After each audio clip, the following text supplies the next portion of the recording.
और कितना देर हजूर के इंतजार करे के पड़ी?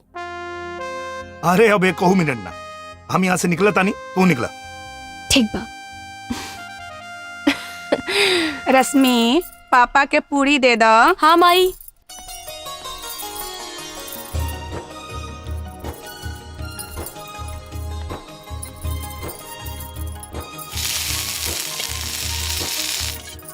पापा पूरी।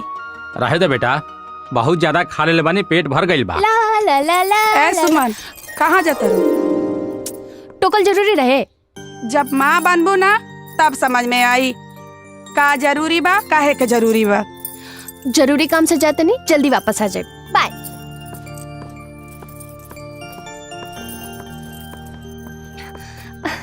हमरा के पता बा तोके कौन जरूरी काम बा। चुप रहा, ज्यादा स्मार्ट बनने की कोशिश मत करा। एमे स्मार्ट का बने के बा? पापा रहुए बताई, हम स्मार्ट बानी की दीदी? पापा के नजर में तो दोनों स्मार्ट बाड़ू। दीदी बड़ी है, ऐसे सबसे पहले वो स्मार्ट बाड़ी। हमारे प्यारे पापा, हम जल्दी से आवते नहीं। ठीक बजा।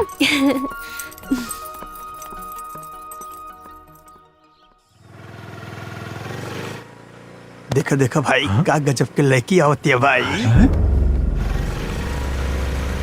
ए भाई, काल लड़की भी अरे देख के दिल मस्त हो गई बा। का विचार बा? सही कहा तारा भाई। अरे इधर रुक गई।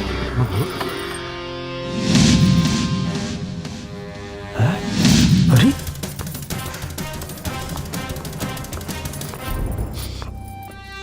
का बोले? कुछ ना, हम तो इस बन के कहत रहनी है। तू कुछ तो बोलत रहले। तू बोले कि एकदम तैयार हो गल बड़ी, बिल्कुल खाए लायक। ते हम की खाइबे? इतना दम्बा कमर में। ससुरा ज्यादा गर्मी चढ़ गल बा। और तू लोग भी सुन ले, हमू लईकी ना हई जे नजर झुका के चलो। वो भी तोहनी जैसन लफंगा लोगन की वजह से। होली के मतलब का होला? बदतमीजी, गाली गलौज, हमके कोनो दिक्कत नहीं खे। तू खा पिया, लेकिन आइंदा से जे भी कमेंट करी तो धर के हई थुथुन फोड़ दे। कुकुर कहीं का। हट।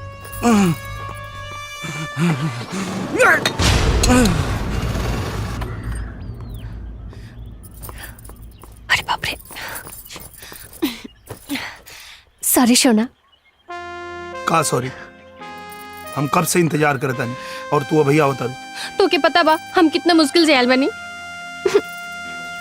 अच्छा कोनो बात ना, हम तोरा खातिर कुछ ले आइल बानी। का? ना जी तो ना, प्लीज प्लीज ना। होलिया!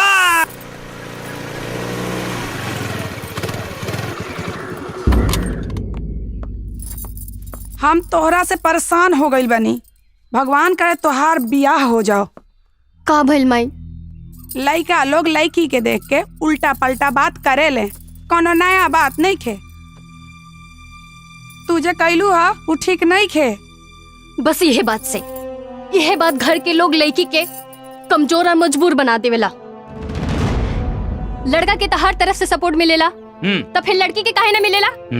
हर बात पे लड़की के रोक टोक लगेला। ये मत करा, वो मत करा, यहाँ मत जा, वहाँ मत जा। आखिर लड़का लड़की में अंतर कौन बात के बा? इहे अंतर बा, लाज शर्म लड़की के जेवर होला और गुंडागर्दी लड़कन के शान।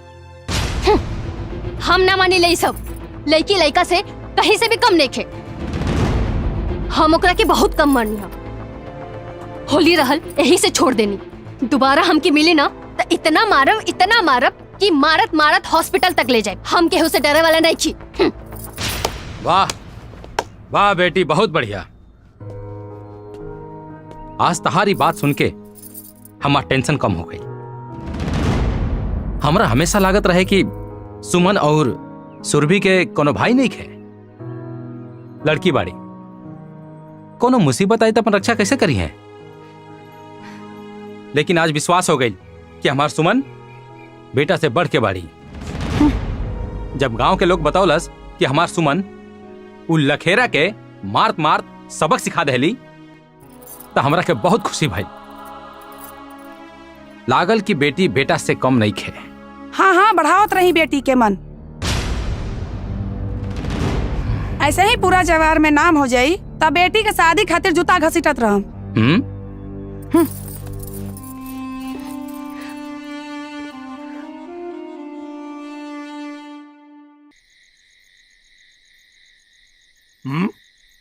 का सोचता रह लोग? गरम गरम बा, खा ला लोग ना तो सरा जाई। जीतू, ग्रेजुएशन पूरा होखे वाला बा। आगे की तैयारी के बारे में सोचला? मास्टर की डिग्री लेबा या फिर कंपटीशन की तैयारी? अब ही कुछ सोचले नहीं की। का है सोचो का तेरा कोनो मुहूर्त निकाल पड़ी का? भैया, जगर दूधू को भाई शहर में लाखों कमाता, ओके कोनो बात की चिंता? अभी परीक्षा दिले बानी ना, अब जबले रिजल्ट आवता तबले मजा करे दा लोग। तू एजा मजा के बारे में सोचता रह। अब भैया तेरा भविष्य के लेके कितना चिंता करता रहे, तेरा कुछ पता बा? का भइल भैया के? अभी तो कुछ भइल नहीं खे, लेकिन तू अपन जिम्मेदारी ना समझ पाना तो उनके शुगर और ब्लड प्रेशर जरूर हो जाई। काहे से कि भैया तोहरा नौकरी के लेके बहुत चिंतित रहलन। हाँ, हमरा के जितेंद्रा के नौकरी के लेके चिंता बा, पर हमरा के अपने भाई पे पूरा भरोसा बा। ये भी एक दिन तू लोग जैसन समाज में हमार सर गर्व से ऊंचा करी। जौना दिन एकर नौकरी लागी ना, बाबूजी के सपना पूरा हो जाए। का हो? हाँ भैया, ला यही बात पखा ला। लावा। हाँ छोटे चाचू, हाँ तारा के मम्मी बुला रहल बड़ी। अच्छा भैया, हम आवतनी भैया। चल चला। देखी ग्रेजुएशन अगर पूरा हो गई बा, लेकिन अबहिन भी ये अपने आप के बच्चा ही समझेला। हमरा तो यह ना समझ में आवेला कि अपन जिम्मेदारी कब समझी। भैया, आपके लाड प्यार ना एकरा के बिगाड़ के रख देले बा। प्यार आदमी के बिगाड़ेला ना, प्यार और दुलार में बिगड़ल आदमी भी संवर जाला। तो लोग देखिए, एक दिन ई भी तू लोगन जैसे बढ़िया नौकरी पकड़ी। एक बा अभी छोट है, एक हाथे लाड लड़ावत बा, लेकिन हम जानी ला हमार भाई बहुत होनहार और जिम्मेदार बा।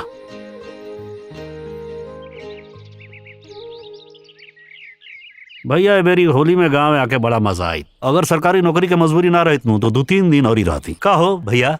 बिल्कुल सही। कोनो बात नहीं, तू लोग त्योहार पे आ गए, बहुत अच्छा लागल। ऐसे त्योहारे आ जाल करा तू लोग। जरूर भैया जरूर। चला ये सामान उठावा और गाड़ी में रख दो। अच्छा ए कृष्णा, भैया आई पकड़, सामान पकड़, सामान उठा के गाड़ी में रख। हम भौजाई को उठा के गाड़ी में रखता। आवा भैया। हाँ आ गए। हाँ, और अब आप आराम करा और इधर अब खेती हम करब। का मतलब है तुहार? अरे भैया, आज ले बहुत खेती कर लेनी, अब रहुआ आराम करी और हमके खेती करेगी। नहीं, तो क्या खेती नहीं, नौकरी करे के बा। काहे कि हम महेंद्र, हमके बुझाता कि हमारा अंतिम समय आ गई बा। आज हम तोरा से एगो खास बात करल चाहतनी बेटा। बोले न बाबूजी, कहीं का बात बा? बेटा महेंद्र, हर बाप के जवाबदेही होला मरला से पहले तू अपन बच्चन के अपन पाँव पे खड़ा होके के हुनर सिखा दे। लेकिन ये जवाबदेही हम ना निभा सकनी बेटा। यही से आज ये जवाबदेही के जिम्मेदारी तोहरा कंधा पे सौंप के जात है। आज एगो वचन अपना बाप के दे दा बेटा, हमरे पे बड़ा उपकार होत। आप तीनों भाइयन के खूब पढ़ैया लिखैया, शहर भेज करके अच्छा नौकरी दिलैया। ये हमके वचन दा बेटा, वचन दा बेटा। हम वचन देता नहीं बाबूजी, वचन देता नहीं। भैया कहाँ घूमोगे ला? देखा जितेंद्र, तोहर दोनों भाइयन की नौकरी लाग गल बा। अब तोहार भी नौकरी लाग जाई तो बाबूजी के दियल हमार वचन पूरा हो जाई। अरे वचन राउर पूरा हो गल बा भैया। रउआ हमरा के लायक बना देले बानी कि हम आज चाहे तो आज नौकरी कर ले। हम चाहते हैं कि हम खेती करी। नहीं तो क्या खेती नहीं? खेती में कुछ नहीं रखल बा, ये घाटा के सौदा बा। किसान कितना भी मेहनत काहे न कर ले, 2 जून की रोटी से ज्यादा न कमा सकेला। यही खातिर कहत बानी तू अपन दोनों भाइयों जैसा नौकरी करा और अपन भविष्य उज्जवल बनावा। भैया तनी एक बात गौर से सोचा, नौकरी बा कितना? 1000 वैकेंसी निकलेला तो 2.5 करोड़ लोग परीक्षा देवे बैठेला। और ये खाना बदोस के जिंदगी हमके नहीं खेजिए के आज यहाँ कल वहां ना। भैया हम का चाहता नहीं, हमन का पुरखन कई जो जमीन बा यही के हम फायदे के बिजनेस बनाए और हमनी के सब लोग साथे मिलकर रह जाए। चाहत तो हम यही बानी कि हमारे सब भाई यही जा एक घर में रहे।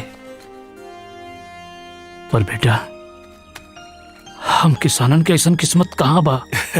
भैया किस्मत के वो और ना बदली, अपन किस्मत हमनिया के बदले के पड़ी। कैसे? अरे चिंता मत करा, आवा आवा चला पहले खाना। जय भोलेनाथ। जाना तारू, 300 साल पुराना शिव जी के मंदिर है। अरे कुछ दिन पहले तक तो एकदम जीर्ण शीर्ण अवस्था में रहे, लेकिन प्रधान जी के देन है, देखा आज कितना बढ़िया बन गई बाकुल। अच्छा फिर मिले के, चलो बाय। का बाय?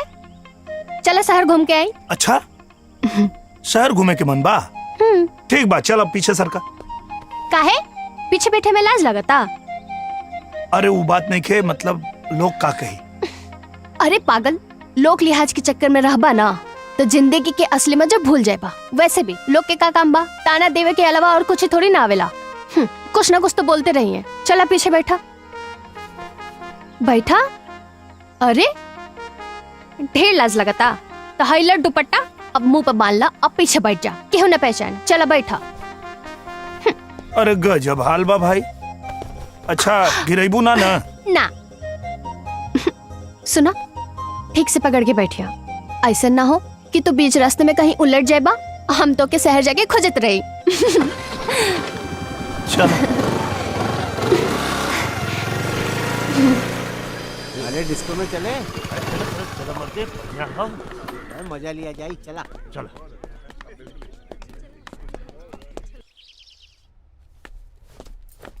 अरे भौजी नमस्ते। आप बहुत अच्छा खेलू है, बहुत जोर से भूख लागल रहे। अब 1 मिनट, उठा ओइजा बैठा।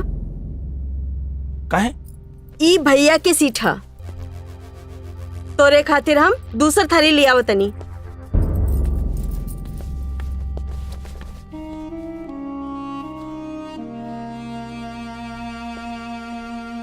अरे जितेंद्र। हाँ भैया नमस्ते। कब आइला?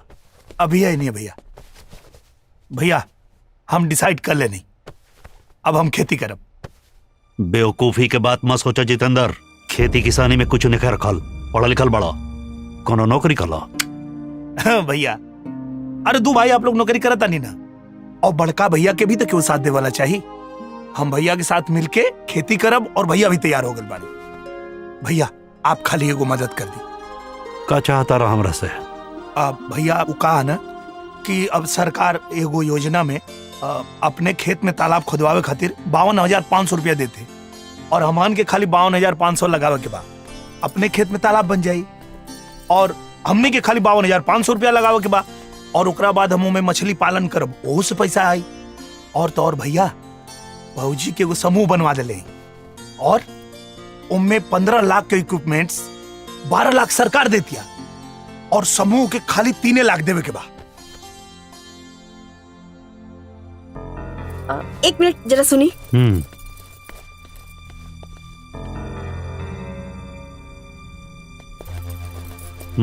खबरदार जी ट्रैक्टर दिलवाई नहीं, कुछ ना होई उनकरा से।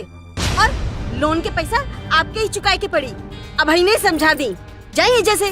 अरे जाइए।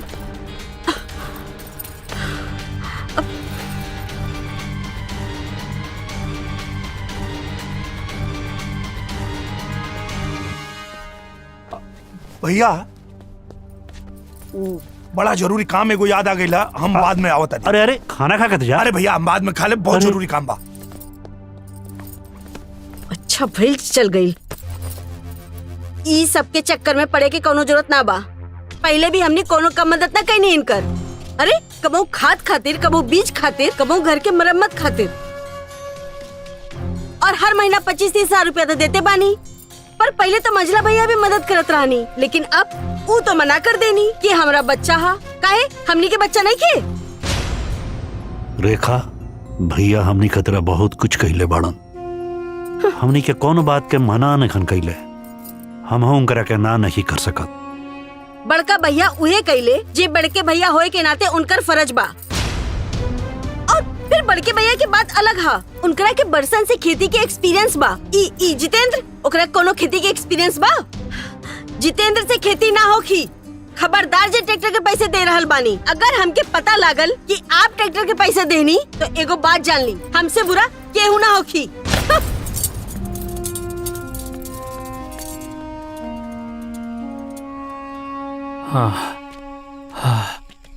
महेंद्र भैया गजब हो गई।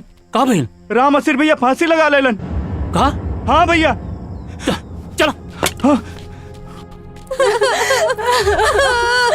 बाबूजी हो बाबूजी। बाबूजी।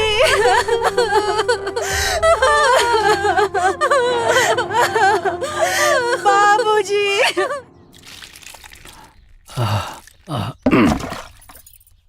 द ले।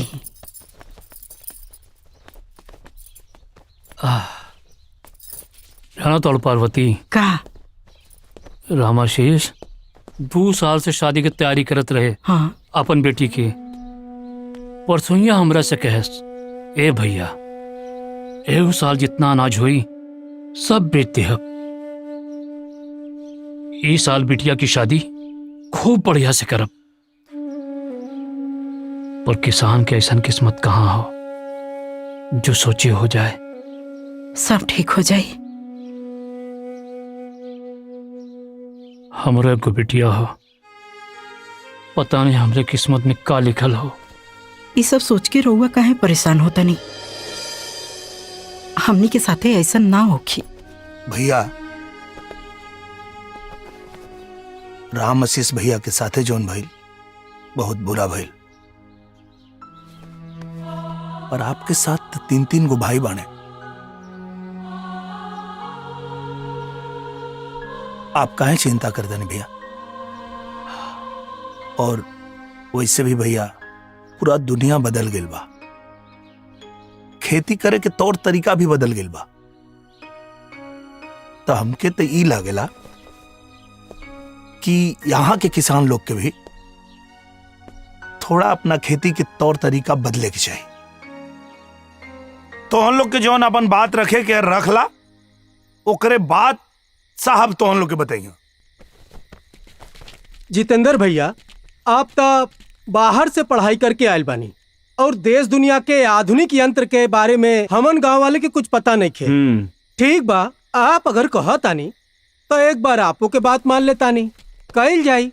फायदा होई तो फायदा होई और नुकसान होई तो छोड़ देवल जाई। हर साल तो हमन लोगन के लगले रहला, कबू फायदा तो कबू नुकसान। चला ठीक बा, अगर तू लोग सहमत बाड़ा लोग तो ये कृषि विभाग से आल हुआ साहब, ये देखा तो हम लोग के बतावत हुआ कैसे करे के है। एक बार इनसे समझ ला लो, बताएं साहब।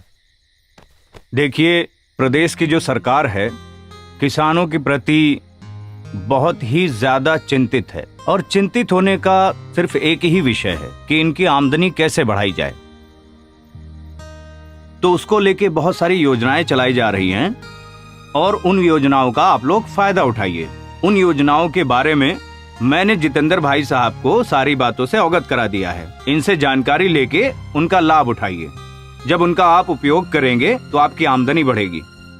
देखा, मूल बात यह है कि जवन खेती का तरीका आओ के बदले क्या, काहे कि अगर खेती नुकसान का बिजनेस रही तो मल्टीनेशनल कंपनी आवत खेती करे। सही बात, सही ना, मल्टीनेशनल कंपनी खेती करे आवत है, मतलब खेती में फायदा। जी जी हाँ, अब वो खेती के करे का थोड़ा तरीका बदले के पड़ी। जौन वैज्ञानिक तरीका से खेती करवा लोगन तब जाके उमें लाभ होई। और एगो बहुत बड़ी गलती करे ला लोग, वो साहब जो ने लोग डंठल जलाते हैं उसके बारे में बता दीजिए। हाँ, देखिए, हम लोग जान नहीं पाते हैं कि नुकसान क्या हो रहा है। हम अच्छाई की जगह पर बुराई का काम कर देते हैं। जो अपनी मिट्टी है, जिसको हम सॉइल कहते हैं, सॉइल के ऊपर जब हम किसी खरपतवार को हम जब जलाते हैं तो उससे हानिकारक कीड़े मकोड़े तो मरते ही हैं, जो लाभदायक कीटाणु हैं वो भी मर जाते हैं। हाँ हाँ। और सॉइल की जो उर्वरक शक्ति होती है, जो फर्टिलिटी है, जो उसकी उपज शक्ति होती है, वो भी समाप्त हो जाती है। इसीलिए सरकार चाहती है कि आप लोग जो हैं किसान भाई अपने खेत में किसी भी प्रकार का कोई खरपतवार, पुआल, कोई डंठल ना जलाएं। अगर आप जलाएंगे तो नुकसान आपका होगा। ओके, ना जलावे खातिर के नया नया उपकरण आला जोताई करे खातिर, जोने से कि वो जड़ से डंठल उखड़ जाई और वो खेत में सड़ के खाद बन जाई और उल्टा फायदा करी। हाँ हाँ। और वो सिंचाई वाला जो उपकरण है साहब, और सिंचाई के लिए उपकरण आया है। पहले हम सिंचाई नाली बनाकर करते थे तो नाली में बहुत सारा पानी जाता था जिसका कोई उपयोग नहीं हो पाता था। और सिंचाई का मतलब ये नहीं है कि पूरे खेत को पानी से भर दिया जाए बेमतलब का। पौधे को कितना पानी मिल रहा है उससे मतलब है। इसलिए सरकार ने जहाँ पे पानी एकदम नहीं है या कम है तो वहाँ पर डिप इरिगेशन की पाइप जो है आपको सब्सिडी पर दे रही है, स्प्रिंकलर दे रही है कि कम पानी में अधिक फसल की सिंचाई कैसे की जाए। तो आप जो है उसका उपयोग करिए, जिससे क्या होगा, एक तो पानी कम लगेगा, खर्चा कम आएगा, पैदावार उससे भी अच्छी होगी। समझ गए? ये तो अच्छी, बढ़िया है। और सुना, वो जो उपकरण है सिंचाई वाला, उनमें 90% पैसा सरकार दी, 90% सरकार दे रही है, आज 10% सिर्फ किसान भाइयों को लगाना है। तब बाकी सब हम साहब से समझ ले लें। अब तो हम लोग निश्चिंत हो जा। अब हम जैसे कहत हैं वैसे खेती शुरू करा लो, जिससे कम लागत में अधिक पैदावार मिलेगी। वाह वाह साहब, बहुत धन्यवाद, बहुत धन्यवाद। महेंद्र, ए महेंद्र, महेंद्र। अरे मामा जी, अरे पाँव ना छुए के। अच्छा, खुश रहा, खुश रहा। आई बैठी बैठी मामा जी। शिल्पा, ए शिल्पा, मामा जी आयल बाड़न, एक लोटे पानी लेके आई है। और बताइए मामा जी, घर परिवार में सब ठीक बानू? हाँ महेंद्र बाबू, भगवान कृपा से सब ठीक बा। हाँ। मामी की का हाल बा? अरे वो ना ठीक बाड़ी। अच्छा तका। नमस्ते मामा जी। खुश रहा बिटिया। नहीं मामा जी। अरे ले ले हम।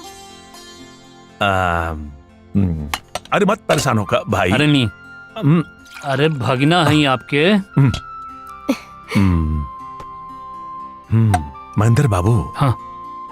हमें को बहुत जरूरी काम से आइल बानी।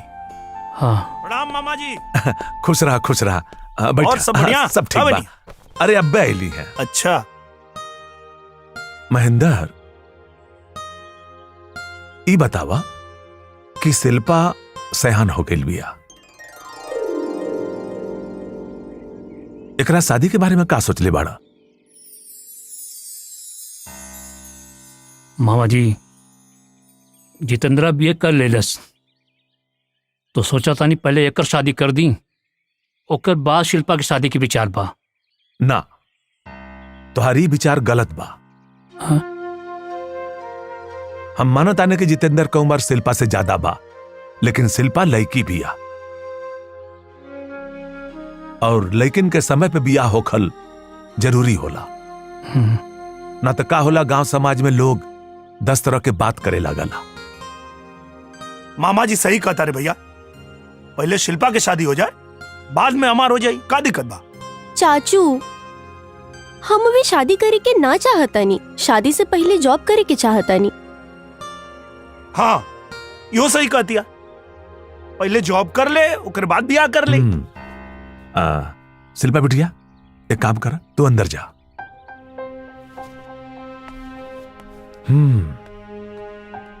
महेंद्र को बात कही, लड़की जब सयान हो जाली ना तो ओकरा खातिर अच्छा लड़का मिलल बड़ा मुश्किल हो जाला। अब फिर हमनी के समाज में लड़की के जॉब से ज्यादा शादी जरूरी हो खेला। लेकिन मामा जी जितेंद्र, तोरा के गांव समाज के बारे में ज्यादा जानकारी नहीं खे। मामा जी ठीक कहत बाड़े, तू एगो काम करा, भाभी जी से बोल के नाश्ता लेके आवा। जा जा। जी ठीक बा, ठीक है मामा जी। महेंद्र, हाँ हमरा नजर में एगो लड़का बा। हाँ यही खातिर हम आइल बानी। लड़का इकलौता बा, इंजीनियर हवे। अच्छा। घर के 40 बीघा खेत भी बा। अच्छा। और लड़का देखे में भी सुंदर बा, घर द्वार भी अच्छा बा। हाँ। कम दान दहेज में पट भी जाई। हम तो ये कहब कि चल के देख ला, अगर मामला जम जाई तो चट मंगनी पट बिया कह के गंगा नहा ला। हम कल आपके साथ लड़का देखे चलब। तो ठीक बा। हाँ।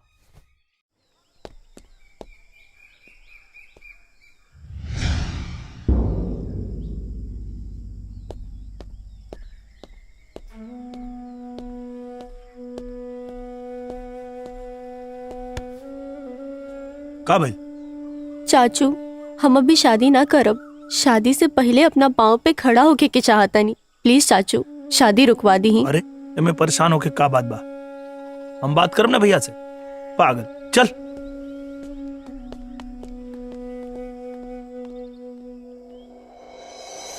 शिल्पा ठीक बोले तरी। बड़ा बड़ा शहर में देखा लड़की सब कहां से कहां पहुंच गई बाड़ी। बैंक से लेके एरोप्लेन तक उड़ा रहल बाड़ी। आ गांव की लड़की आज भी चूल्हा और चौका में फसल बाड़ी। लड़का लड़की में जब लड़की के घर वाला ही लड़की में इतना फर्क करी तो लड़की के ओकर ससुराल वाला लड़की के संगे पराया व्यवहार काहे ना करी। हम शिल्पा के साथ बने, ओकरा पहले नौकरी करे के चाहिए।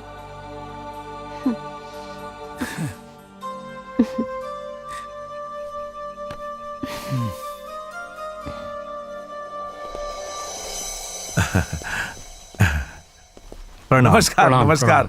ई बाड़ा विशेषर बाबू। अब में कोनो दिक्कत ना भइल? अरे जब मामा जी साथ बाड़े तो दिक्कत के सवाल नहीं खे उठत। आए बैठे। जी आए आए।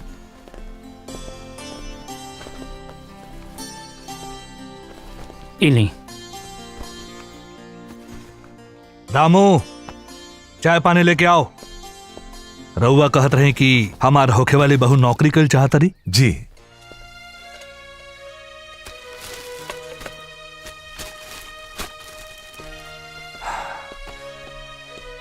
बहू नौकरी कर चाहत रही, हमारा कोनो एतराज नहीं खे। अगर पति चाहता कि पत्नी नौकरी करे तो करे। जी। हमरा एकरा से का मतलब? ई कुल बेटा बहू समझे। रउआ ई बताई कि शादी के बजट कितना बा? देखी, रउआ घरे शादी के रिश्ता लेके आइल बानी तब कुछ सोची विचार के आइल होखो। तब तो ठीक बा, शादी के बाद आगे बढ़ा सकिनी।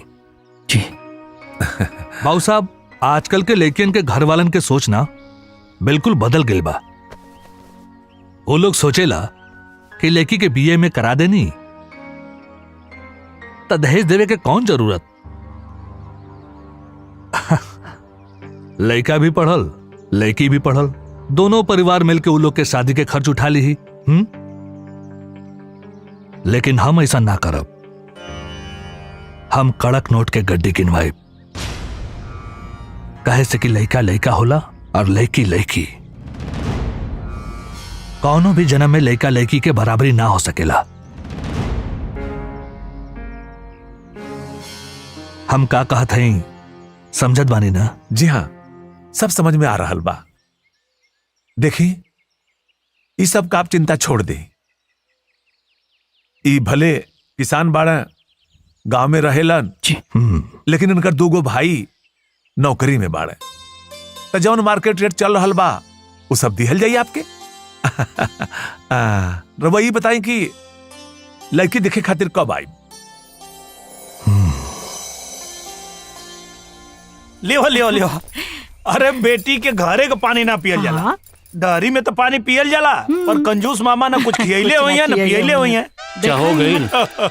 काम की बात सुना। अच्छा अच्छा। परसों लड़का के बाबू शिल्पा के देखे आ रहल बाड़न। रहुआ बढ़िया से देखनी है ना, काहे कि बाबू आजकल तोहरा पता बा ना कि शादी ब्याह में लड़का देखे में बड़ा धोखा हो रहल बा। अरे लड़का कुछ और करता, बतावल कुछ और जाता। लड़का वाले मामा जी की पहचान के बाड़न। अच्छा। हम छानबीन कर ले बानी। अच्छा। ई देखा लड़का की फोटो। अरे अरे वाह, फोटोआ में तो बड़ा सुंदर दिखा था। बहुत अच्छा बानू, बहुत बढ़िया बा। बहुत बढ़िया। शिल्पा केने बाड़ी? अब भीतरे बा पढ़त हुई। शिल्पा, ए शिल्पा, यहाँ आवा। आओ आओ, भाग क्या आओ। ये देख, भैया तोरा खातिर लड़का देख के आइल बाने। शिल्पा, तो क्या कौनो बात की चिंता करे की जरूरत नहीं खे। लड़का वाले तोरे नौकरी के खिलाफ नहीं खन। तुझे चाहता रू ना उहे हुई। मतलब लड़का वाला समझदार बाने। हाँ। वाह, बहुत अच्छा। और दान दहेज के सब बात कर लेनी है ना? ज्यादा नहीं खे, औकाते भर बा। मतलब दहेज भी लिया सब? बिना दहेज के शादी क्या कराता? एसपी, डीएम, जज सब बिना दहेज के शादी नहीं करत। जो समाज के दस्तूर बना वो तो निभाए के पड़ी। बाकी हमके दहेज की चिंता करे की जरूरत नहीं खे। हमारे दोनों भाई पैसा के इंतजाम करे से पीछे ना हटिए। वो दोनों तो हमसे कितना बार कहलन, ए भैया शिल्पा की शादी की चिंता करे की जरूरत नहीं खे। हम कल सुरेंद्र और राजेंद्र के पास जाता नहीं। ऐसे का करे के हुई हो जाके सब समझता नहीं।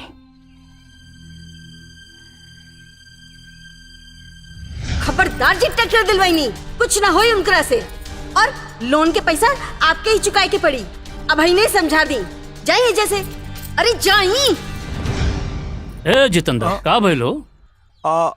ना भैया, वो हम ही कतर नहीं है कि भौजी। हाँ। वो वहाँ जाए से पहले भैया लोग के को फोन कर दे। हाँ। जितेंद्र, हम बात कर ले बानी। और यो संजोग देखा कि सुरेंद्र भी राजेंद्र के घर आवे वाला बा। दोनों से एक के जगह मुलाकात हो जाई।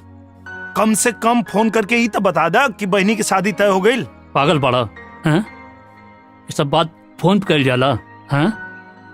हम जाता नहीं ना, हम सब बतिया ले। ठीक बानू, तो चिंता काहे करत बड़ा?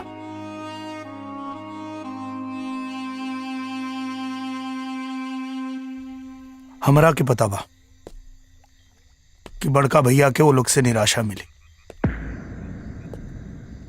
टेंशन ये बात के बाकी है कि भैया वो सदमा के बर्दाश्त कैसे करिए। पहले हमारे भाई लोग ऐसा ना रहे, हम सब भाइयन में बहुत प्यार रहे, पर शादी के बाद वो लोग इतना कैसे बदल गए समझे में ना आई। सुमन, औरत के स्वभाव ऐसा काहे होला? भाई भाई के बीच के प्रेम के खत्म काहे कर देवेली? बड़का भैया हमरा खातिर भगवान जैसन बना। हम उनकर अपमान और आंख में आंसू बर्दाश्त ना कर पाए। जीतू, हर औरत एक स्वभाव के ना होली।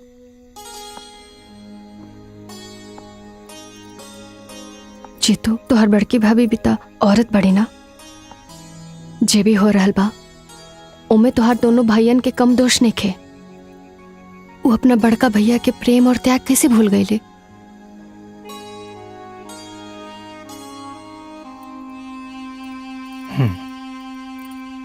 दीदी बड़का भैया खुदे आइल बड़े, मतलब ई हा कि गांव के कोनो न कोनो प्रॉब्लम लेके आइल हुई है। अरे घर के दीवार भी टूट गइल बा और कम से कम 1 लाख रुपया खर्चा लगी और खाद भी लेवे के बा।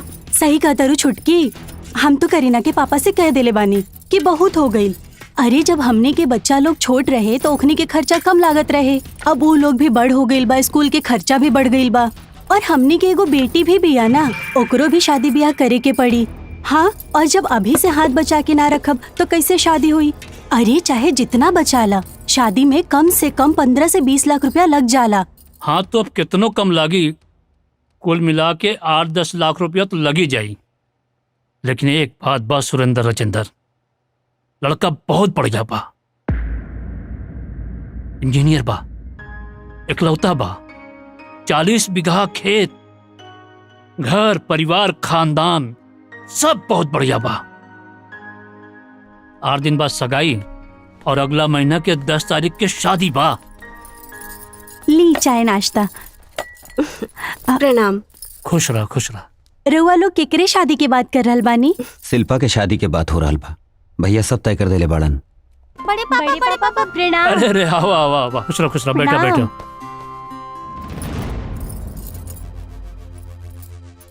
एक मिनट सुनी, तनी अंदर आई ना।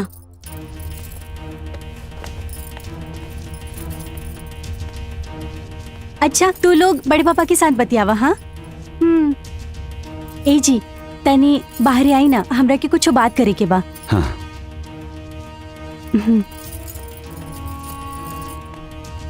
भैया आप चाय पिया, हम आवता नहीं। देखा हम तो लोग खातिर का लाल बानी, ई देखा ई तोहरे खातिर आई, तोहरे खातिर। पढ़ाई लिखाई ठीक चलत बानू? हाँ बड़े पापा। जा जा जा जा पढ़ाई करा जा। इतना दहेज दे के शादी कईल जरूरी बा? बोली का बोली भैया, ये शादी फिक्स करे से पहले हमरा से पूछल रहा का? हैं हमनी के दोनों भाई के अभी पता चलता। अरे तो अब पता चल गई ना, जरूर वो दहेज खातिर पैसा मांगे आयल हुई है। हम दोनों जना से कह देता नहीं कि एक को पैसा देवे के कोनो जरूरत नहीं खे। सारा खेत तो उन्हीं की जिम्मे बा। 25 से 30 साल हो गई खेती कर रहल बानी, हमनी तो 100 रुपया भी नहीं खी जानत। अरे छोटकी, सब पैसा वो जमा करके अपने पास रखले हुई हैं। वो झूठो हमने के लागे आ गईले पैसा मांगे खातिर। भैया रेखा अब भाभी ठीक कहता लो, आखिर शादी के पैसा के हम इंतजाम कहाँ से करे? हमरो तो बच्चा बड़ा साल पढ़ाए के बा, लिखाए के बा, शादी करे के बा। हम ये शादी में 15-20 हजार से ज्यादा ना दे पाए, बाकी रोरा अपन सोच ली। तोहरा का लागत था हमरा लगे पैसा के बरसात होता? हमरो एगो बेटी भी है, धीरे धीरे वो सयान होतिया, ओकरा शादी ब्याह के लेके हम खुद बहुत चिंता में रहता नहीं।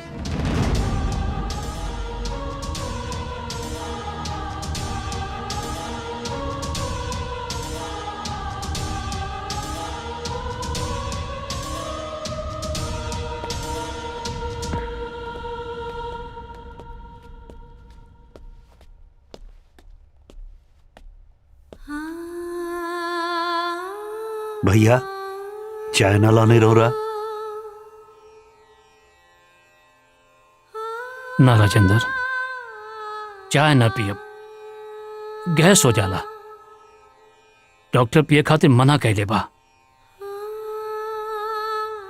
अच्छा हम अब चलत तानी। आप भैया इतना जल्दी? हम खबर देवे आयल रानी, बाकी सब लोग सगाई में जरूर आइया और बच्चन के भी ले आइया। ठीक बा, चला तानी। प्रणाम। खुश रह। प्रणाम।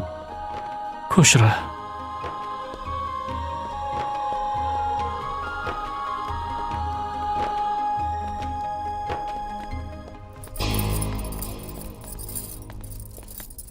का भइल जी? भैया हमनी के बात सुन लाले, यही से नाराज हो गई।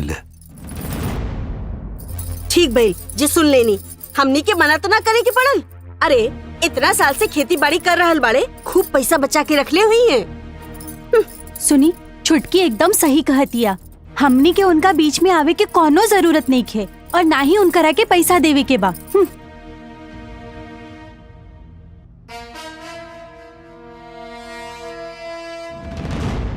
राम स्वरूप भैया, हाँ बिना स्त्री के घर घर ना होला। हाँ हमार बात मानी, महेंद्र के बियाह करवा दी।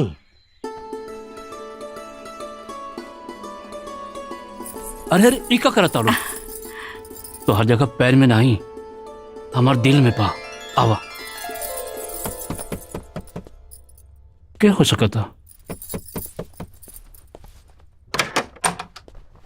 अरे तू लो भैया भैया, हम कमरा में ना सुतब, हम तोहरे लगे सुतब, हमनी के डर लागता।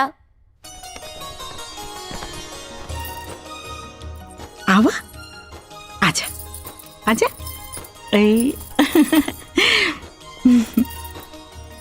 पार्वती, आज हम तुझसे को वचन चाहता नहीं। बोली। हमार तीनों भाई बहुत छोट बाड़न। एक कुल के देवर ना, अपन बेटा समझिए। हाँ ठीक बा।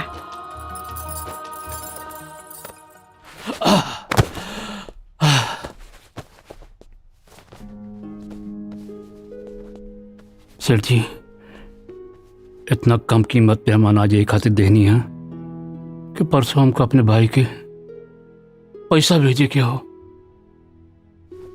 देखिए सेठ जी, धोखा ना होके चाहिए। महेंद्र बाबू चिंता मत करा, पैसा बिल्कुल टाइम पे मिल जाए। ठीक बा, चलो तानी। पार्वती, ये देखा हमार कुर्ता पीठ पे से चसक गइल बा, एकरा के तनी सीधा। ये कुर्तवा कितना पुरान हो गई, दूसर काहे नहीं ले लेत? तू तो जाने लू, हमरा के सुरेंद्र राजेंद्र के अच्छा से पढ़ावे के बा। एक बार हमार तीनों भाई पढ़ लिख के नौकरी पे लग जाई तो हमार तपस्या पूरी हो जाई। हाँ।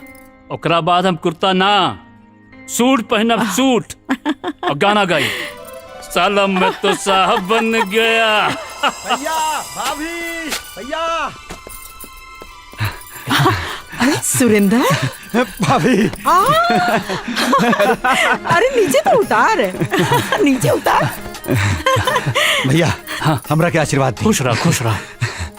खुश रहा बाबू। भैया, आप लोगन के आशीर्वाद से हमरा के सरकारी नौकरी मिल गई। हाँ। अरे वाह, खुश रहा हमार बाबू।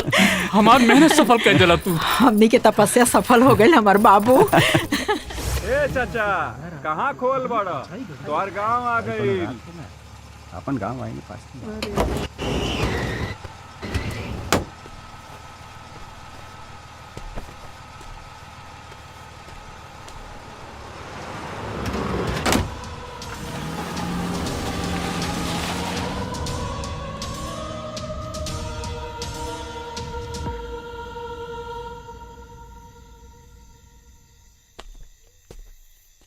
बाबू, इतना देर हो गई, अभी तक तो हर भैया ना आए नहीं।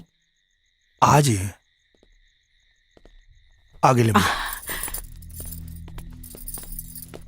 आ गए नहीं। हाँ। देवर जी लोग से बात हो गई, पैसा के इंतजाम हो जाए ना? पार्वती, पैसा के इंतजाम हो गई। हाँ। हमरा के अपने दोनों भाइयों पे पूरा भरोसा रहल। अरे शादी की बात सुन के इतना खुश भइलन, ई देखा मिठाई देलन। हाँ। कहे लगना ये भैया, शिल्पा के शादी में कोनो कमी ना होके दियल जाई। इतना धूमधाम से शादी कल जाई, इतना धूमधाम से कल जाई कि पूरा गांव में ऐसा शादी ना भइल। हमार गला सूख रहल बा, तनी पानी लेके आवा। हाँ, लेके आओ तनी।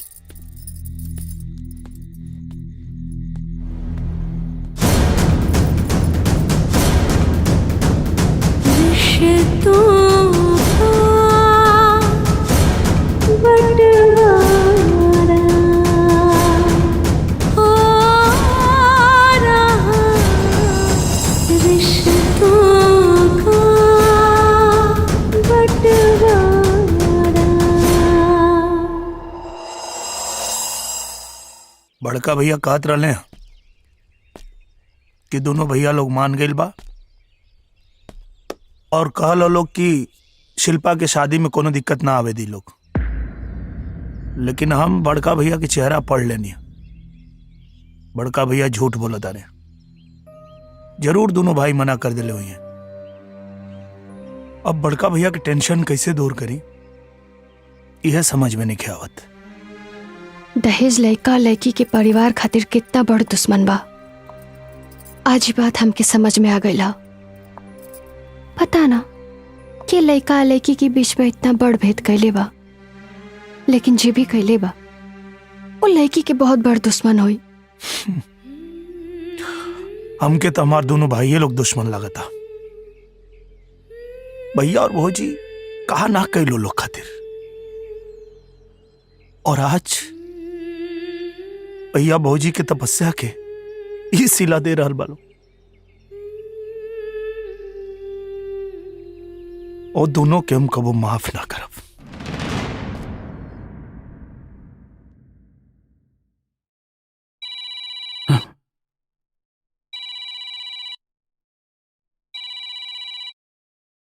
हेलो महेंद्र जी, रउआ आज पैसा लेके आवा वाला रहनी, कहाँ पहुंचल बानी? हमरा और इंतजार करता नहीं। विशेषर बाबू, हमके 2-4 दिन की मोहलत और दे दी। हम पैसा के इंतजाम में लगल बानी। पैसा मिलते ही हम रउआ के पास आ जाए। पहला इंस्टॉलमेंट में ही हाल बा, तागे का हुई महाराज। देखिए अगर पार नहीं लागत तो प्रोग्राम कैंसिल कर दी। अभी कोनो जरूरी बा कि सबके दमाद इंजीनियरे होके? अरे बेरोजगार बाड़े, चपरासी बाड़े, उ सब का करी है? हाँ ऐसा करी रउआ कोनो दूसरा दरवाजा देख ली। ना ना विशेषर बाबू, ऐसा बात ना कहीं। ता कैसन कहीं? का करी हैं? आपके वजह से हम अपन टाइम और अपन रेपुटेशन खराब ना करब। बस हमके एक मौका और दे दी, 2-4 दिन। ठीक बा, लेकिन एक बात कान खोल के सुन ली कि शादी से पहले हमरा के पूरा पैसा मिल जाए के चाहे। पूरा पैसा मिली तभी यहां से बारात उठी।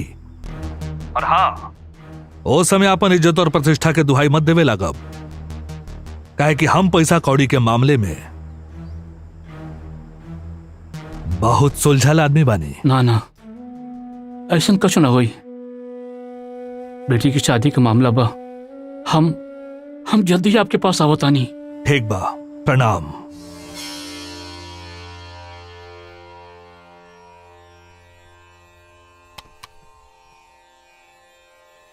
रिश्तों का बंटवारा। बाबूजी, हमरा के बहुत भरोसा रहे कि शिल्पा की शादी में दोनों भाई पूरा मदद करिए, लेकिन हम गलत साबित हो गए। नहीं, हम अपन आंख से देखनी है कि परिवार के पाया में खून लग गई बा। अब एकरा के गिरे से बचावल बहुत मुश्किल बा।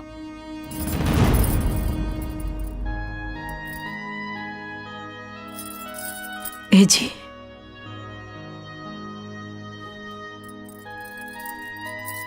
हम और सब बात सुन ले बानी।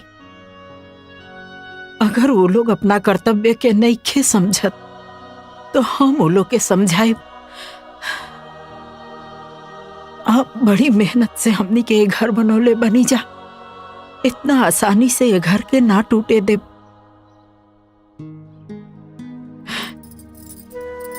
हम वो लोग से बात करो।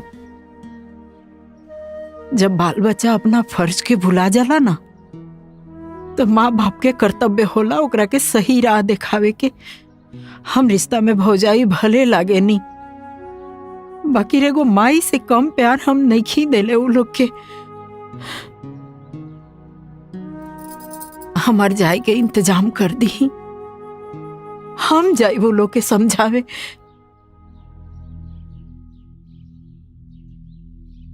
का समझेबू हैं? वो सब बच्चा ना रहल, बड़ हो गइल बा, हमसे भी ज्यादा समझदार। शिल्पा के माई पंछी के बच्चा के जब पर आ जाला ना तो अपन घोंसला छोड़ देला और फिर कबहू वापस ना आवेला। यह संसार के रीत बा। लेकिन पंछी और मनुष्य में अंतर बाना। जमाना बदल रहल बा, एक खातिर अंतर भी बदल रहल बा। हम तो सुनली कि बड़ा बड़ा शहर में बच्चा लोग अपने माँ बाप के घर से बाहर कर देले। लेकिन ई त गलत बात बाना। का गलत और का सही ये एक व्यक्ति नहीं समाज तय करेला, समझ लू। तो कोनो बात की चिंता मत करा। कैसे हम चिंता ना करी? आखिर हमनी के शिल्पा के दहेज के इंतजाम कैसे होई? शिल्पा के माही एगो बात बतावा, जब बाबूजी मोल रहलन तो हमार का उम्र रहल, हमार कंधा भी मजबूत न रहल। तो सब बात के गवाह बाड़ू। फिर भी हम परिवार की जिम्मेदारी निभाईनी ना, केहू को कोनो बात की तकलीफ ना होके देनी।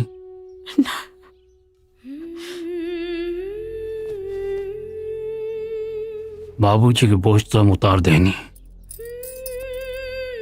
शिल्पा के ब्याह सिर्फ हमार जिम्मेदारी है। इस दिन में अभी बहुत ताकत बा। सब जिम्मेदारी निभा दे हम। तू चिंता मत करा। अरे का अरे बड़का बड़का लोर का है टपका रहल बाड़ू।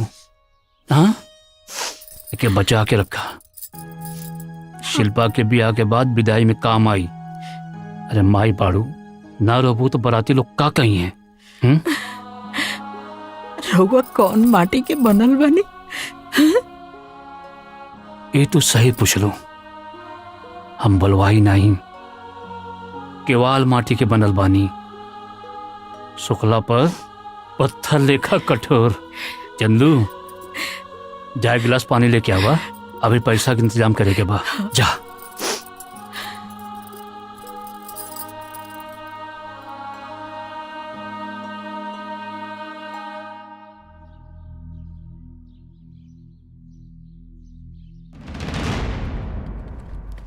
नमस्कार सर जी। नमस्कार भैया, नमस्कार। बैठी महेंद्र जी, बैठी। सर जी पैसा दी, हमका जल्दी बा। अच्छा अच्छा, ये ले। ये का बा सर जी? तोरे ऊपर संदेह करे के कोनो जरूरत नहीं है। जैसे आप 4 भाई बानी, वैसे हमरो 2 भाई बाने। रुपया पैसा के मामला बा, कागज बनावे के पड़ी।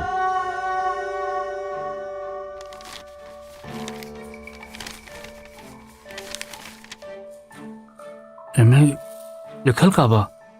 एमे लिखल बा 2 बीघा जमीन गिरवी रख के ही पैसा दिहल जा रहल बा।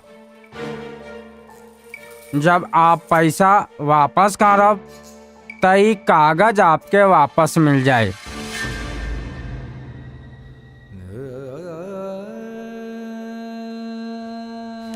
नहीं, इले बस पैसा दे दी। महेंद्र बाबू, हमरा के गलत मत समझिया। जैसे आप मजबूर बानी वैसे हमहू मजबूर बानी। ये आपस के बात है, कोनो बाहर के ना है। ये हमनिए तक रही।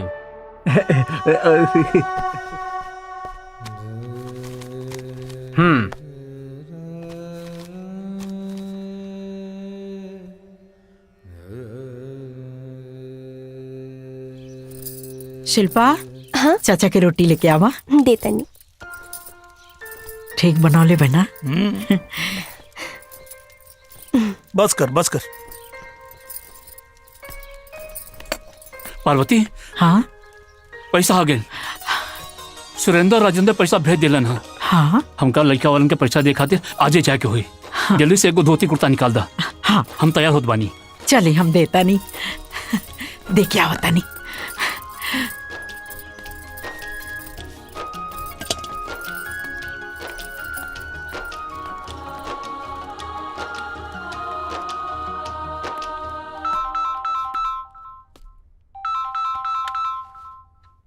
जितेंद्र।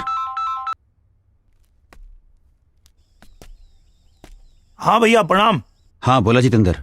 बहुत धन्यवाद भैया, आप लोग तिलक खातिर पैसा भेज देनी। पैसा भेज देने?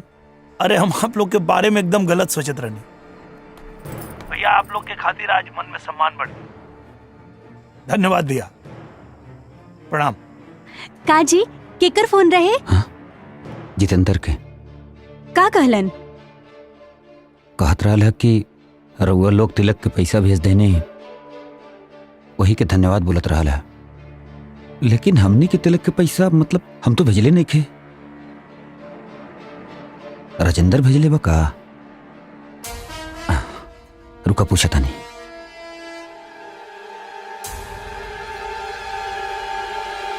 भैया प्रणाम।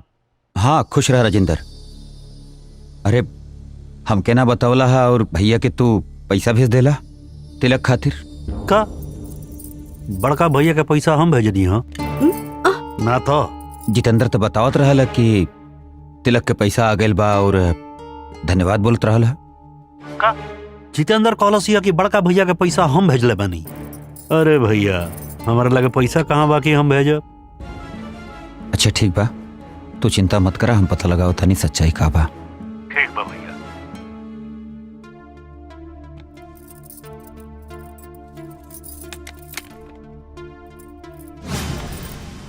एमे सोचे के का बात बा? हम कहले ना रही वो पैसा जमा करके रखले हुई हैं, झूठे आगेले हमनी से पैसा मांगे खातिर, ताकि उनकर जमा पैसा जमा रहे। ओहो, ई तो बहुते चालू बानी बड़का भैया और भाभी। और तू उनका के बहुत भोला भाला समझत रहला ना, देखला। मझला भैया और सजला भैया के बारे में हमार सोच एकदम गलत निकलल। जाना तारू, भैया लोग तिलक के पैसा भेज देले हैं लोग। यही से कहल जाला केहू के बारे में पहले से राय ना बनावे के चाहिए। एकदम सही कहता रो। लेकिन एक बात बतावा, शिल्पा के शादी के बाद कुछ हमनी के बारे में सोचले बाड़ू का? मतलब हमनी के भी शादी वादी करे के? अच्छा तो ठीक बा, लेके आजा बारात। लेकिन सुना, हम सुहागरात घर के छोटा कमरा में ना मनाई। तब कहाँ मनेबू? हम कहीं दूर रोमांटिक जगह में, खुले आसमान में, तुम्हारे साथ में। अच्छा, खुला आसमान में?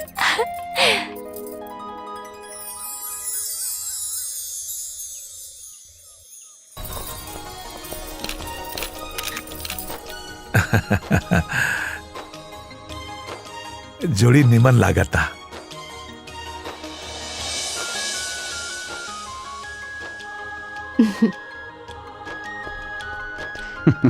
हाँ।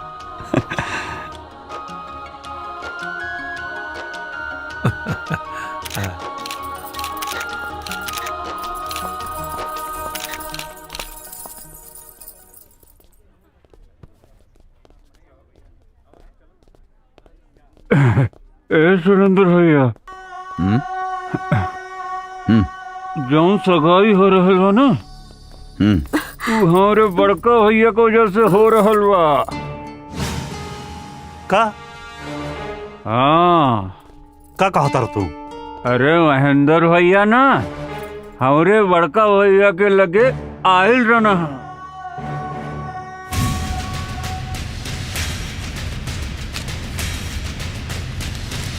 देख लेनी ना, हम जौन कहले रानी उहे भइल ना। ऐसे नहीं करके उस सब के हिस्सा हड़प जाइए। अब का सोच रहल बाड़ा? अब भाई ना बोलबा तो कब बोलबा?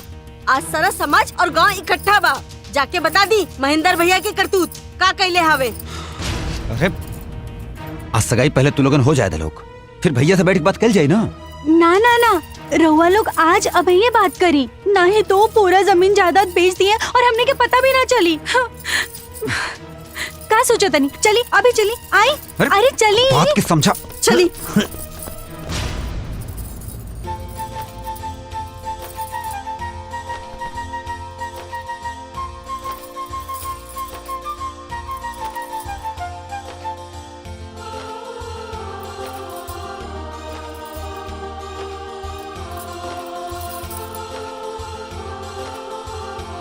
बंद कर अलवानी साहब। सब केहू अपना अपना घरे जाओ। सगाई के रस्म बाद में होई, पहले बंटवारा होई। ये का बात करता रहा? का बकवास करता रहा तू लोग? जितेंद्र, भैया हमने की धोखा दिले बड़न। धोखा? कैसन धोखा? हमने के बिना बतावले जमीन गिरवी रख दिले बड़न भैया।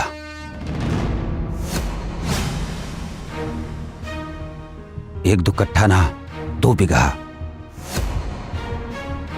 उ तब सेठ के भाई बतावला हमने के, तब मालूम पड़ला। लेकिन पैसा तो तू लोग भेजे रहा ना, हमने कोनो पैसा ना भेजले रहनी जा। वो तो तुम्हार फोन आया तब हमने के मालूम पड़ला। तब जाके हमने के माता ठनकल की भैया के पास इतना पैसा आयल कहां से आ।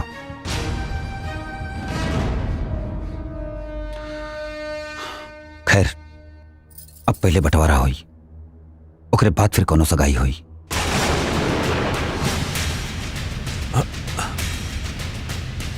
दिमाग खराब हो गया बा तू लोग के? हाँ? अगर भैया ये कदम उठैले हैं तो तोने लोग की वजह से। अगर तोने लोग पैसा भेजले रहता तो भैया का जरूरत पड़ी खेत गिरवी रखे के? महेंद्र बाबू,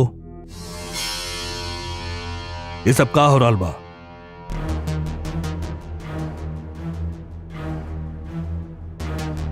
सुरेंद्र, राजेंद्र,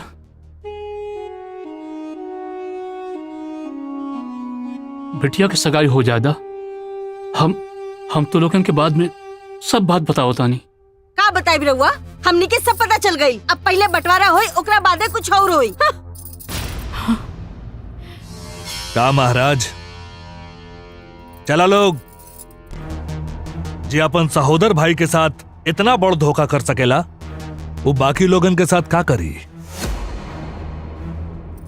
अभी सगाई ना हुई ना, रिश्ता कैंसिल।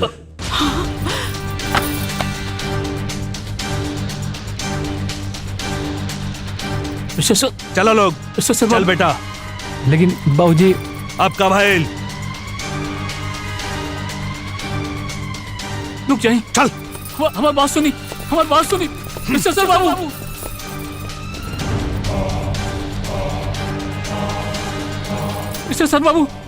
मिस्टर बाबू रुक जाइए।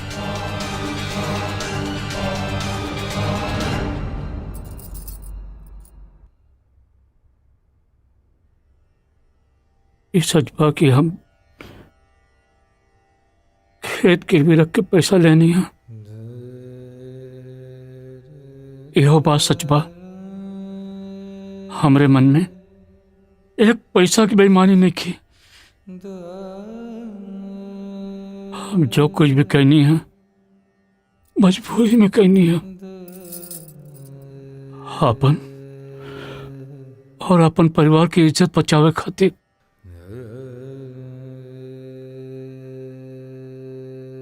भाई, तू लोग भरोसा रखे, हम पैसा देके खेत छुड़ा ले तो इन लोग की इज्जत पे आंच ना हवे दे।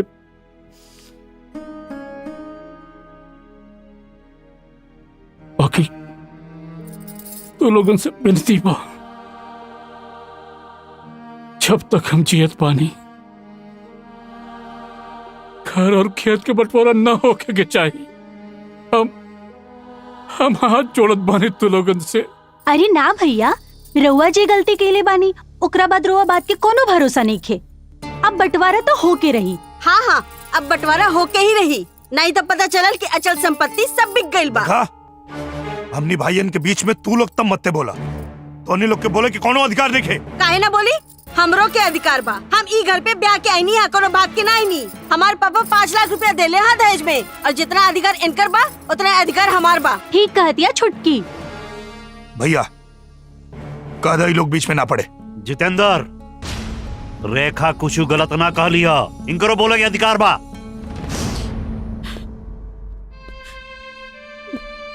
तोने लोग के का लगा था? भैया जोन कैले वो गलत कैले, भैया जोन भी कैले एकदम सही कैले। अपने हाथ में रहा जितेंद्र। कहाँ हाथ में रह के बात करी? कहाँ हाथ में रह के बात करी? हमरा पता ना रहे कि तू दोनों लोग एकनी के गुलाम हो गए वाला लोग। जितेंद्र! सुरेंद्र! छोट हो गए, बड़ भाई से बात करके लिहाज भूल गए बड़ी थे। अरे ये सब का हो तो? हाँ? हमने सामने तो लोग मारपीट करत बाड़ा। अरे हम बाबूजी के वचन देने रहनी कि जब तक जिया बंटवारा ना हो के दे, और हमने सामने तो लोग लड़ाई करत बाड़ा। हम ही बंटवारा ना हो के दे। भैया हो गए। भैया भैया बुलाओ जल्दी। भैया देख लेनी दीदी, असार देनी नया नाटक। भैया भैया भैया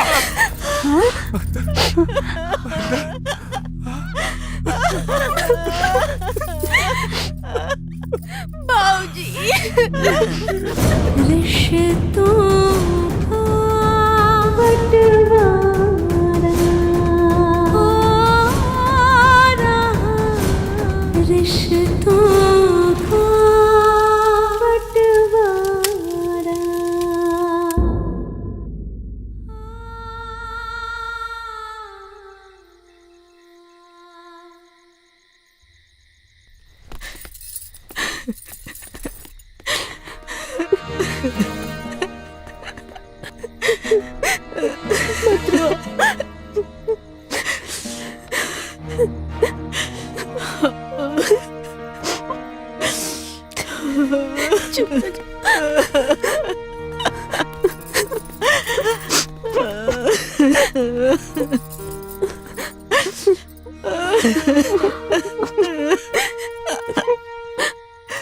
खबरदार खबरदार, अगर भाभी कुछ बोला था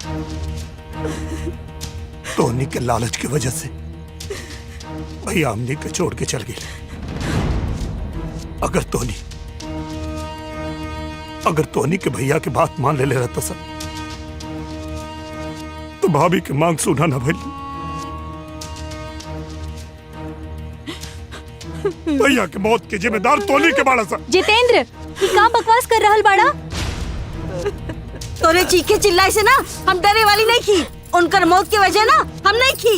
ई उनकर बेटी शिल्पा बाड़ी। कम दहेज में भी तो ब्याह हो सकेला ना, लेकिन ना बेटी की तो जिद रही राजा घरे जाए के।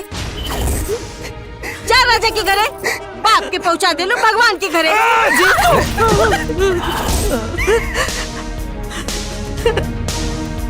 का चाहता तू? का चाहता कि मुआला के बाद उनका आत्मा के शांति ना मिले? काहे हमार जियल मोहाल कैले बड़ा? हे भगवान, का हम गलती कैले रहे भगवान? कौना गलती के तू सजा दे रहल बड़ा?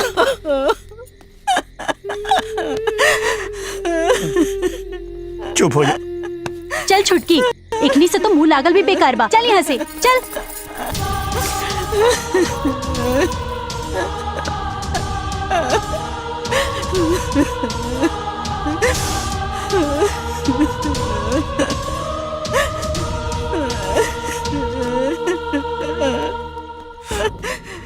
चुप रहा भाजी। पापी लोग के मासूम बच्ची पर भी दया नहीं किया। बाबू, हमार बाबू।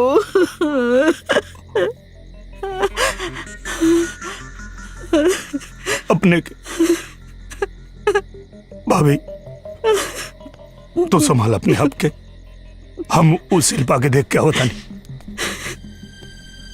हम शिल्पा के देख के होता नहीं। शिल्पा, शिल्पा, छोड़ी हमरा के मर जा। दिमाग खराब हो गई बता। मर जाए दी चाचू हमरा के। हमरा वजह से हमार बाबूजी हमनी के छोड़ के चल गईले। हम बानिए घर के बर्बादी के जिम्मेदार। एक बार भी ना सोच लो भैया हमनी के छोड़ के चल गए और अब तो फांसी लगावे चाहता रू। एक कुबर ना सोच लो तू बहूजी के का हाल हो, हमें दुनिया के काम मुंह दिखाए। अरे पागल, भले भैया ये दुनिया में नहीं खान, लेकिन हम अभी जिंदा बानी और जब तक हम जिंदा बानी तो अन्य के कोनो चिंता करने की जरूरत नहीं है। अब समझ कि हम ही तोर बाप बानी। चाचा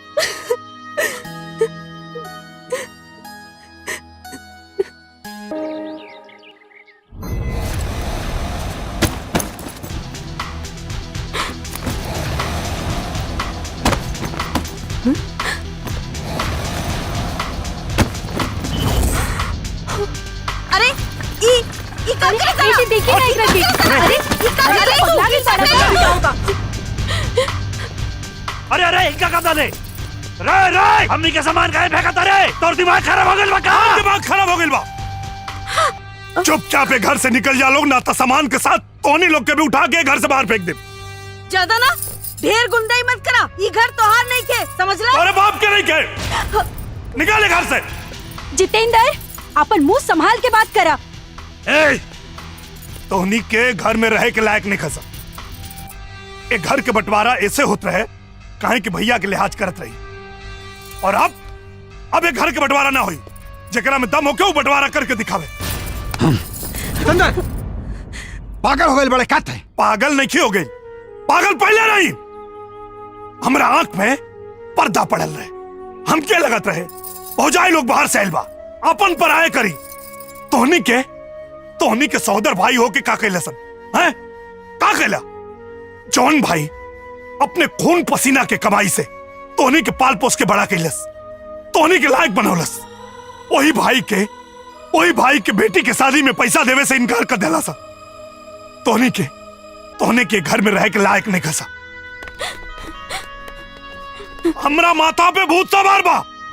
चुपचाप घर से निकल जा लो, ना तो अगर आज तोहनी पे हाथ उठावे के पड़ल तब वो हम पीछे ना हटब। जितेंद्र काहे तू ये घर के तमाशा बनैले बड़ा बाबू? एकदम चुप रह भौजी, कुछ मत बोला। तो के भैया के कसम, तोरा खातिर हमरा मन में बहुत इज्जत बा, लेकिन एकनी के मन में तोरा पति कोनो इज्जत नहीं खे। चुप रहा, एकनी के एक घर में रह के लायक नहीं खसा। भौजी इलाद के भूत हमेशा बात से समझे वाला ना हमेशा। लाठी कहाँ बा? लाठी कहाँ बा? अभी समझाओ तारी। लाठी ले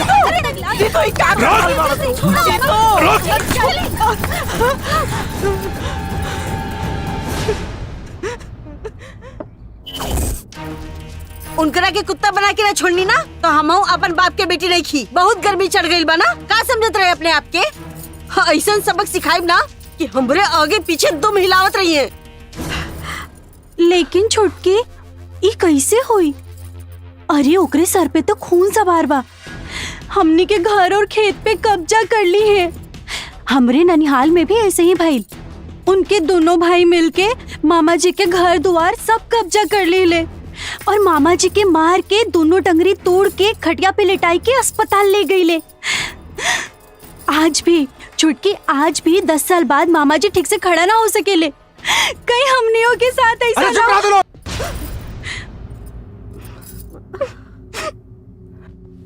तनी हमरा के अस्थिर दिमाग से सोचा था लोग करे के काबा। भैया एगो दोस्त हमार वकील बा, कहत ओकरा से बात करके देखी का कहेला। बात करा ओकरा से। वकील साहब ऐसा कुछ करी कि सबसे पहले तक खेती पर रोक लग जाए। खेती बंद तो अनाज ना होई, ऊ लोगन के घर छोड़े के पड़ जाए। तब समझ में आई कि ऊ लोग कितना बड़ गलती कर रहल बा। जैसा आप चाहती हैं वैसा ही होगा।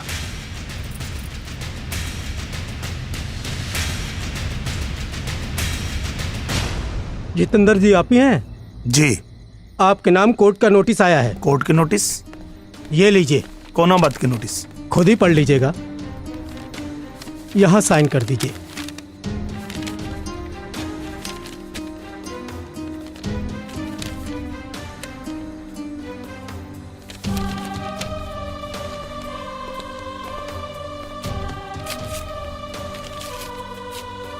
जीतू, कैसा नोटिस है बेटा?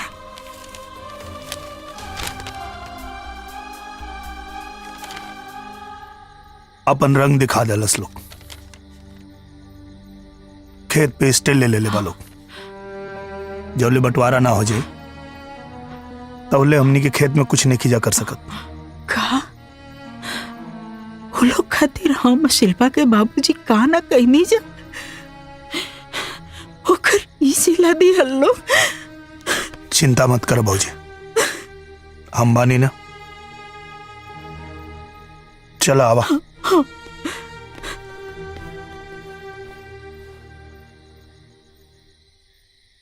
चाचू का भाई?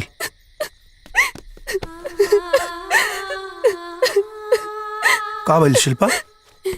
चाचू हम बड़ा अभागिन बानी। आज हमरे कारण तू लोग के कोर्ट कचहरी के भी नौबत आ गई। ए पागल, सुन के कल से तो के कि तू अभागिन बाड़ी। तू अभागिन ना, तू बहुत सौभाग्यशाली हो। तो के पता बा, जब तुहार जन्म ना भइल रहे एक घर में खाए भर अनाज ना होत रहे। बाकी जब तुहार जन्म भइल तू लक्ष्मी बन के घर में पैदा भइलो और ओकरे बाद एक घर में कबो अनाज के कमी ना भइल।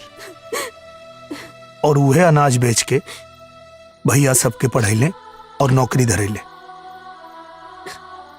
आज जौन ई घर के दुर्दशा भइल बा एकर जिम्मेदार तो ना, एकर जिम्मेदार वो लोग बा। तू तो ये घर के लक्ष्मी हो बेटा, लक्ष्मी हो तू।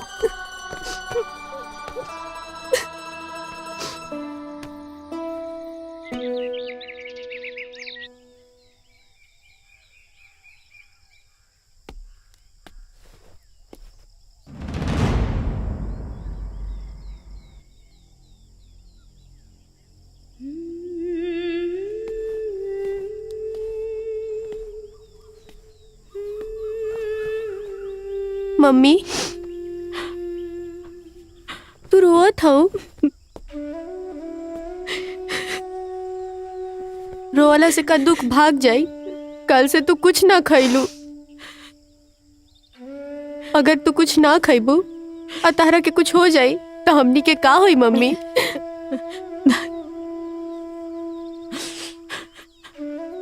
थोड़ा सा खा ला मम्मी। नहीं भूख नहीं के बाबू। थोड़ा सा खा ला मम्मी, भूख नहीं थोड़ा सा खा ला प्लीज। तू खैलू? जब तू ना खैलू तो हम कैसे खा सकीला तोहरे बिना?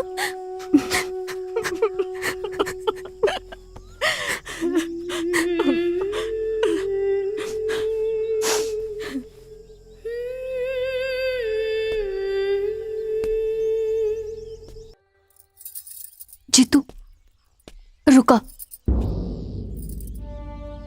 जीतू हमके पता बा तू बहुत समस्या में बाड़ा, लेकिन हम तो के ऐसी उदास और निराश नहीं देख सकत। तो हमर जान हवा, तुहार आंख में आंसू ना, होठ पे मुस्कान अच्छा लगेला। सुमन, हमार परेशानी तोरे समझ में ना आई। कहें कि हम अपने खातिर परेशान नहीं की। भौजी की हालत देखल नहीं खे जाती और अब हमरा समझ में नहीं खे आवत कि हमनी के मुसीबत से कैसे बाहर निकलेंगे। जीतू हम तोहरे मन की पीड़ा समझता नहीं। हमके पता बा तो हर बड़का भैया की जगह केहू और ना ले सकेला। बाकी इतना भरोसा जरूर दे, हम तोहरे साथ हमेशा खड़ा बनी। अगर मौत भी आ जाए ना तो हम सामने आके खड़ा हो जाए। और वैसे भी कोर्ट की लड़ाई आंसू से ना बुद्धि से लड़ल जाला। यही से अपना आंसू पोछा और संभाला अपने आप के। हम जाने ले हमार जीतू कमजोर ना एक बहादुर इंसान बड़े, और बहादुर इंसान कभी हार ना माने ले। जीत तो हार होई।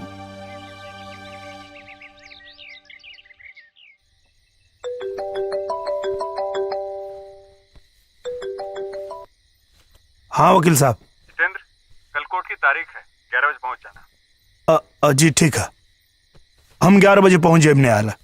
जी नमस्ते। जीतू, उन लोग की जे चाहिए वो देके तू झगड़ा खत्म कर बाबू। कहे कि घर परिवार के बात ना पुलिस और कोर्ट कचहरी में गई ठीक बात ना होला।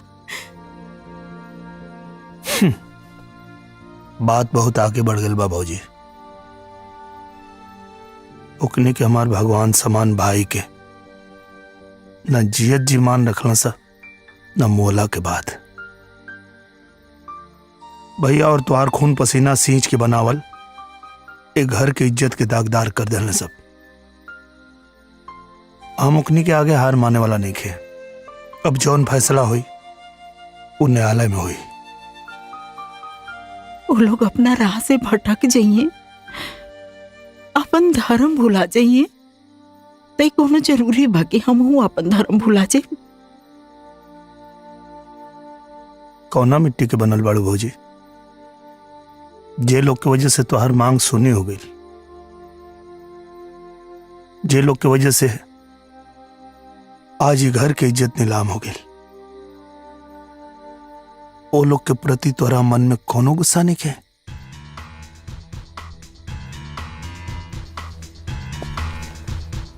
तू ओकनी के माफ कर सकता रू भौजी, लेकिन हम ओकनी के माफ नहीं कर सकत।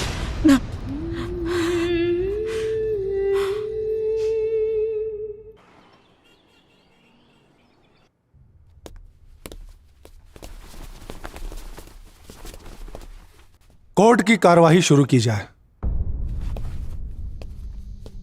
योर ऑनर, बंटवारे की रेखा एकदम स्पष्ट है, इसमें थोड़ी भी उलझन नहीं है। हमारे क्लाइंट 4 भाई हैं। अब लाजमी है कि चारों का बराबर बराबर का बंटवारा होना चाहिए। लेकिन उसमें जितेंद्र जी, जो हमारे क्लाइंट के सबसे छोटे भाई हैं, इनके मन में बेईमानी घुस गई है।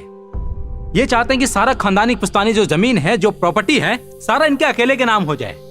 हमारे क्लाइंट राजेंद्र जी और सुरेंद्र जी जब बंटवारे का नाम लिए तो पूरी तरह से वायलेंट हो गए, आग बबूला हो गए और हाथापाई पे उतर आई, यहाँ तक कि जान से मारने की कोशिश भी की और नजदीकी पुलिस थाना में रिपोर्ट भी दर्ज कराई। आप इसे देख लीजिए सर।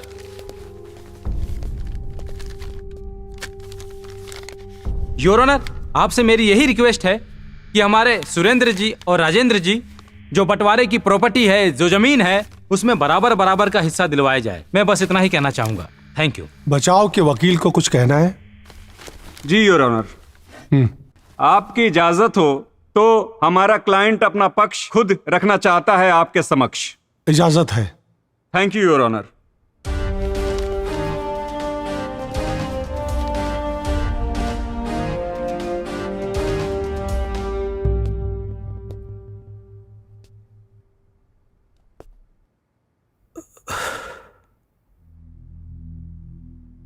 जज साहब,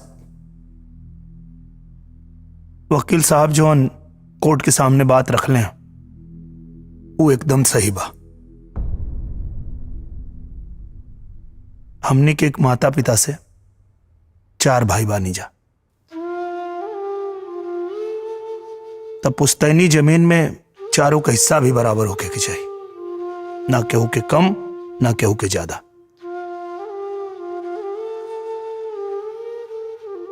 लेकिन जज साहब, वकील साहब आधा अधूरी बात बतौले हैं।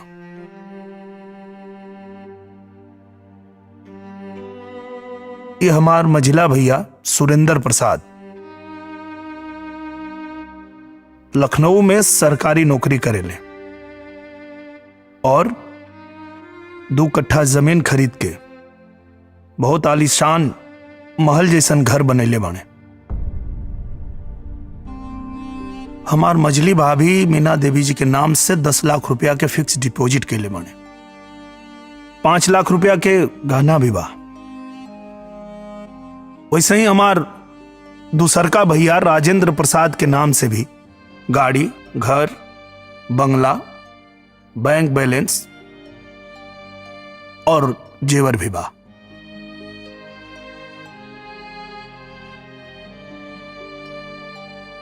अब आप बताएं जज साहब, मात्र 15 साल में ये लोग ई जौन धन संपत्ति बनैले बा वो केकरे बदौलत बनैले बा?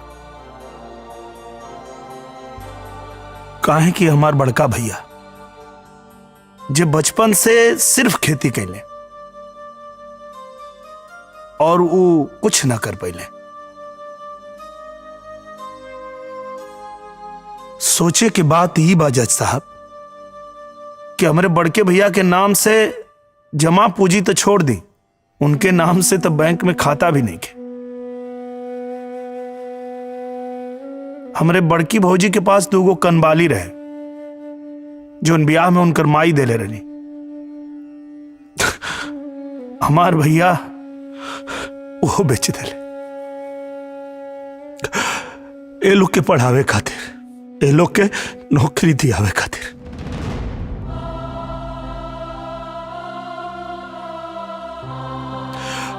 हमरे बड़के भैया के पास पुश्तैनी जमीन और घर के अलावा कुछ ना रहे जज साहब। जौन भी कमैले परिवार की तरक्की खातिर, परिवार के आगे बढ़ावे खातिर सब खर्च कर देले। योर ऑनर, ये जितेंद्र जी किस्सा कहानी सुना के क्या साबित करना चाहते हैं? बंटवारे का मामला बिल्कुल साफ और सुलझा हुआ है। ऐसी कहानियां सुना के इसका क्या मतलब योर ऑनर? एकर मतलब बा जज साहब, जौन बात हम बता रहल बानी वो किस्सा कहानी नहीं के, एक के हमन जी रहल बानी जा।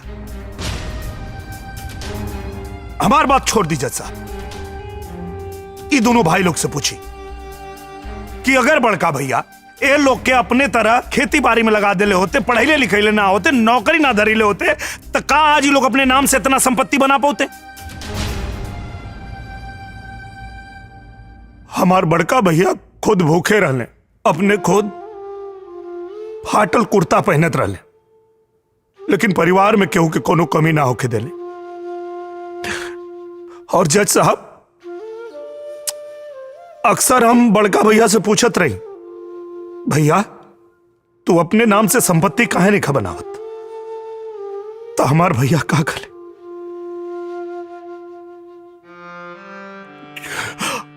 हमार भैया कहले जज साहब की जितेंद्र, हमार असली संपत्ति तो हमार भाई लोग हमें।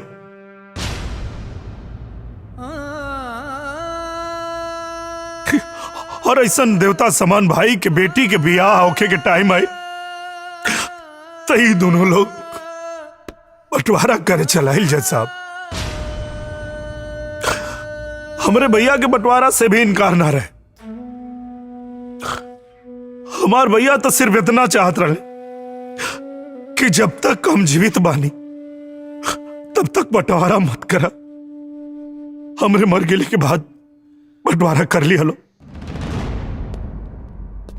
योर ऑनर, कोर्ट में फैसला सबूत और गवाह के आधार पर होता है। इसमें सेंटिमेंटल और इमोशनल बात की कोई जगह नहीं होती। सारे सबूत और गवाह हमारे क्लाइंट के पक्ष में है। आप फैसला सुनाइए। हम माननीय न्यायालय के सामने अपन बात रखे के चाहता नहीं जज साहब।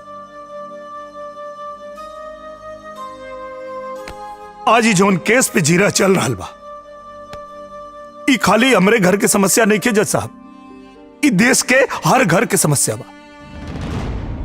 संयुक्त परिवार भारतीय संस्कृति के सबसे बड़ धरोहर, और यहां हमने के सब लोग संयुक्त परिवार से बानी जा। लेकिन हमनी के देख रहल बानी जा कि आज अपन अलग से बनावे के आपा धापी में लोग अपन ईमान धर्म सब छोड़ रहल बा। जज साहब, ये बात बिल्कुल सही बा कि कोर्ट में भावना खातिर कोनो जगह नहीं खे, लेकिन जज साहब परिवार बिना भावना के ना चल पाई। परिवार के फले फूले खातिर के त्याग, तपस्या और भावना की जरूरत पड़ेला। जज साहब, ममता, प्यार और त्याग, यह परिवार रूपी नदी के जीवन धारा आ। जज साहब, और अगर ये धारा सूख गई फिर न कोनो घर बची, न कोनो परिवार बची, न कोनो समाज बची, न कोनो राष्ट्र बची और ना ही मानवता बची। जज साहब, संपत्ति के अधिकार में कानून के नए सिरे से सोचे के चाहिए, बदलाव करे के चाहिए। यहां लोग न्याय खातिर आवेला जज साहब, कहे कि न्याय के मंदिर है, और हम ये आज कहे कि चाहता नहीं जज साहब कि केहू और के हिस्सा से हमके एक फूटी कौड़ी ना चाहिए। बस न्याय चाहिए जज साहब, न्याय चाहिए।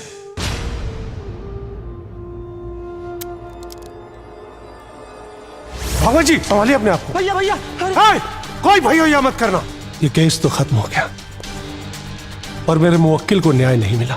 बंटवारे की आड़ में रिश्तों का और दिलो दिमाग का बंटवारा पहले ही हो जाता है। मैं अदालत से पूछना चाहता हूं कि यह बंटवारा कब तक अपनों से अपनों की जान लेता रहेगा, क्योंकि जब अदालत से न्याय होता है तो एक के घर में तो दिया जलता है, लेकिन दूसरे के घर में अंधेरा हो जाता है। मिलॉर्ड,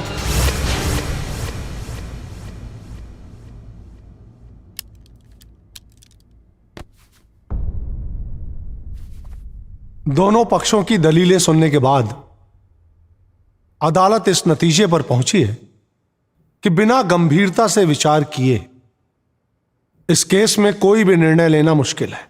इसलिए यह अदालत आज कोई फैसला नहीं सुनाएगी। एक जिम्मेदार नागरिक होने के नाते और साथ ही साथ एक जज होने के नाते मैं सुप्रीम कोर्ट में अपील करूंगा कि संयुक्त परिवार के जायदाद के मुद्दे में एक नई व्याख्या दें कि बंटवारे के समय अधिकार के साथ साथ प्रेम, त्याग और कर्तव्य पर भी विचार किया जाए। तब तक के लिए अदालत मुलतवी की जाती है। द कोर्ट इज एडजर्न्ड।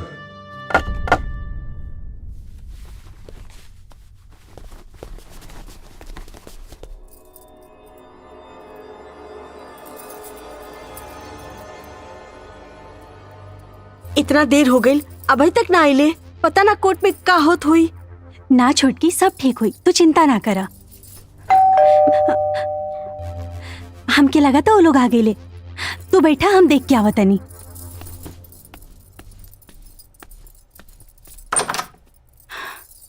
रोआ? हाँ, हमरा राजेंद्र और सुरेंद्र से कुछ जरूरी बात करे के बा। आइन। हाँ।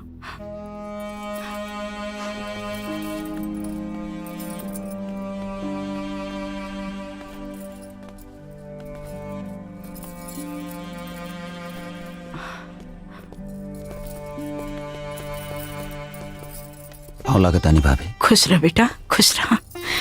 प्रणाम भाभी। खुश रह।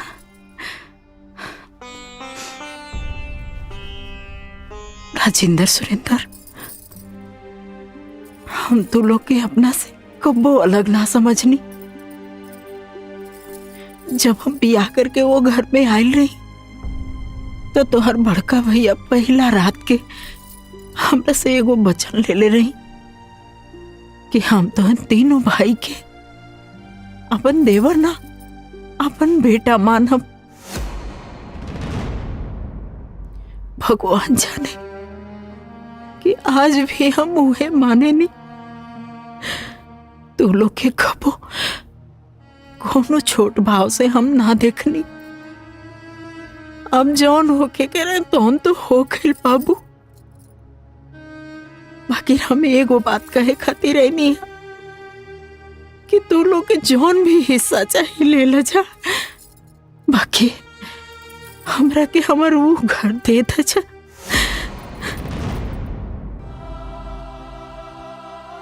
काहे कि वो घर में हमने जिंदगी के सारा रिश्ता नाता, सारा दुख सुख जुड़ल बा। हम ये कहे खातिर आ गई नहीं और कोर्ट से केस वापिस लेला हमार बाबू, हमार घर हमरा के दे दा। काहे कि कोर्ट में हम अपना घर के तमाशा नहीं की बनावल चाहत। बड़की दीदी, अब जे हुई उ कोर्ट से हुई, रवा जाइए जैसे, कोनो इमोशनल ड्रामा काम न करी, जाइए जैसे। ना छोटी, तू ऐसा काहे बोला तड़ू? हम यहाँ कोनो इमोशनल ड्रामा करे खातिर नहीं आइल। अच्छा, तो रउआ यहाँ काहे आईनी? हाँ हाँ, देखले रहनी ना ओ दिन कैसे जितेंद्र हमनी के ऊपर रावण जैसन गरजत रहे, कैसे जितेंद्र बाबू हमनी के लाठी लेके दौड़ौले रहे। तब कहाँ गए रहे राउर इमोशन, राउर भेदभाव और ई जोन मोट मोट आंसू बहता, ई कहाँ गए रहे ओ दिन? ठीक है कहलू दीदी, सही मुद्दा उठौलू हा। उ दिन तो बड़का शेर बनत रहे ना, कोर्ट देख के अकल ठिकाने आ गई, उनके ऐसे मुक्ति ना मिली, ओकरा के जेल भिजवाए के ही पड़ी। ई कसम खैले बानी, जाइए जैसे, जाइए। इतना कठोर मत बना तू लोग। हमरा जितेंद्र से जौन भी गलती हो गई, ओकरा लिए हम माफी मांगे खातिर आयल बनी। हमरा के माफ करता जा छोटे, हम बड़ होके तोहरा गोड़ पड़ता नहीं। जाइए जैसे।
जितेंद्र, ये क्या करे तारा?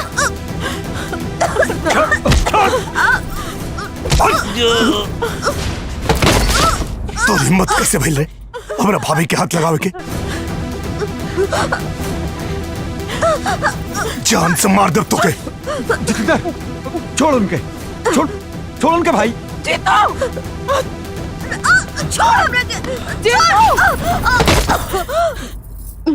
अगर तू मार पीट कर बंद ना करबा ना, तो हमार मरल मुंह देखबा।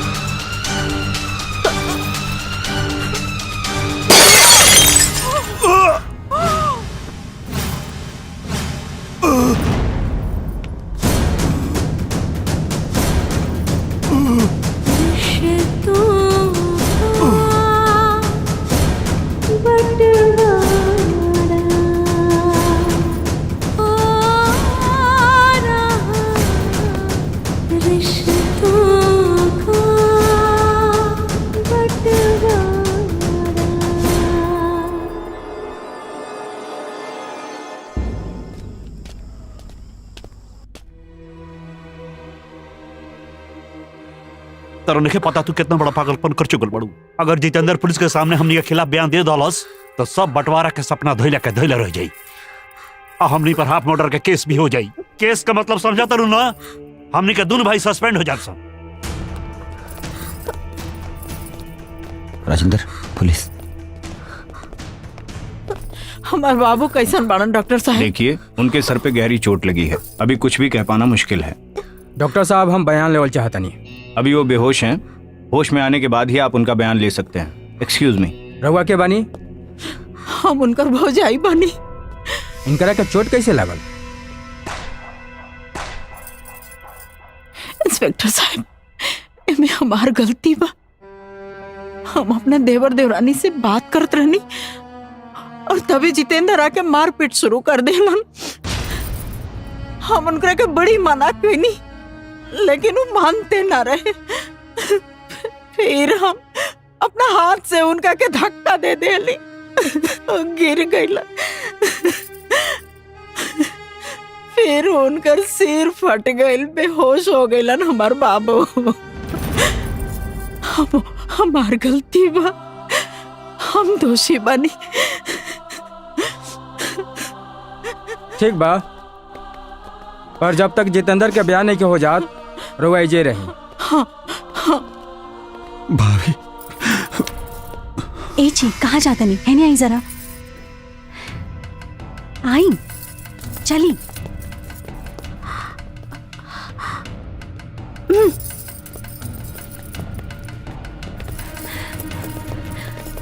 जॉन भाई बहुत अच्छा भाई।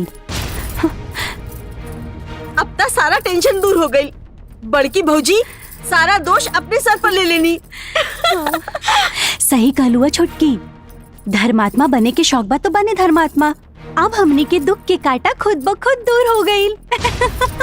अच्छा तो तब हुई जब ई जितेंद्र मर जाई और ई बड़की भौजी ना जिंदगी भर के लिए जेल चल जाई है और ऐजा जाके ना चक्की बिसिए।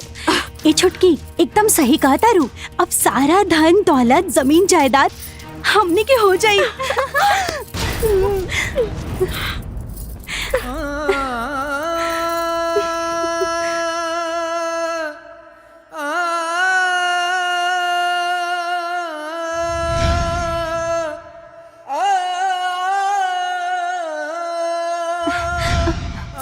ए जी रोआ के का हो गई? कहाँ खो गई नी? कहाँ?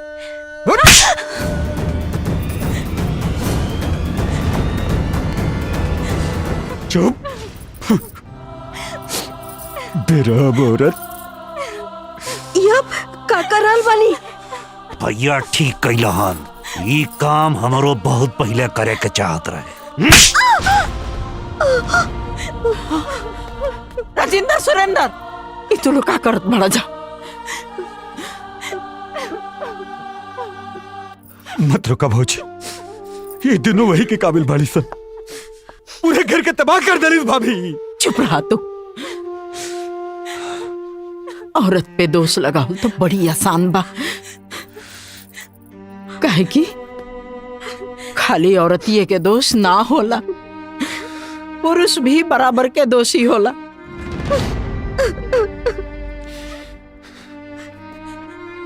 जब ये लोग अनाप शनाप बोलत रहे तो तोलो के दिमाग कहाँ गई रहे? घास चरे खातिर? का अच्छा बा का बुरा बा, ये सब तो लोग के ना समझ में आई।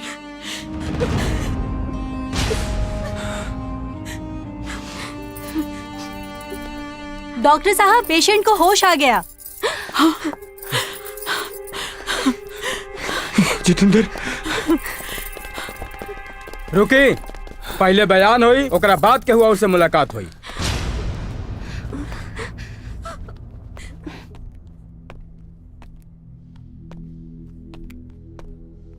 हम इलाका के थाना इंचार्ज बानी। हमरा के खबर मिलल है कि तोहरा साथे मारपीट भइला। बिना डरे खुल के बतावा हमरा के मरलस तो है के, और ई माथा में चोट कैसे लागल?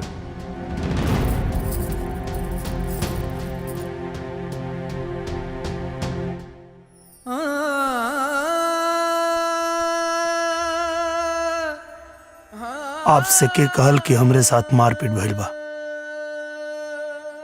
हमरे साथ कोनो मारपीट नहीं के भइल। वो हम छत पे चढ़त रही और सीढ़ी पर से पैर फिसल गई। हम सर के बल गिर गए नहीं, ओकरे बाद बेहोश हो गए।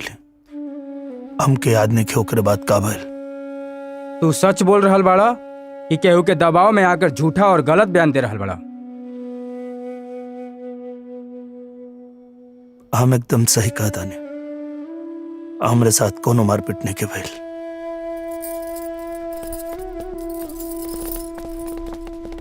ठीक बा।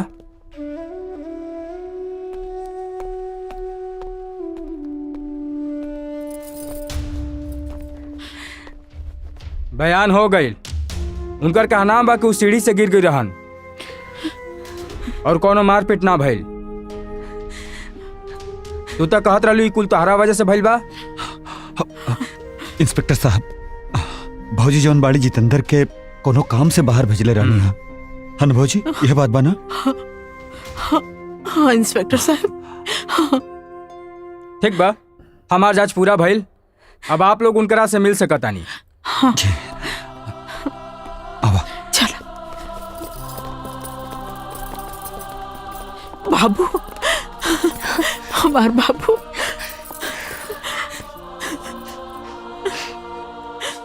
जितेंद्र हमार भाई, हम भटक गेल रहनी है, लेकिन तू हमारा आँख खोल देला भाई। माफ करते हमरा के, माफ करते भाई। हाँ देवर जी,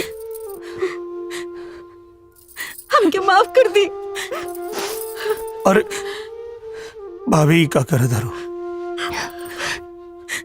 भैया, तने लोग से हमके कोनो शिकायत नहीं के।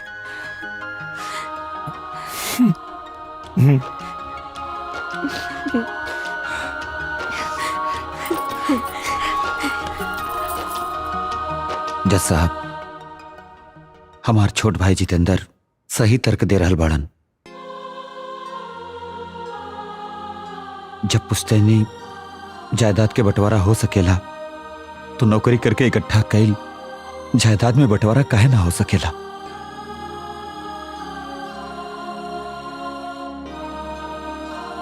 लेकिन हमरे यहाँ कानून में ऐसा कुछ नहीं के।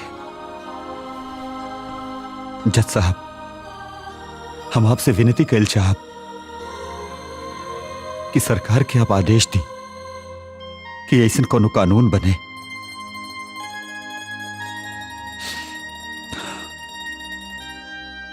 रहल बात जज साहब केस के, तो हम केस वापस लेता नहीं।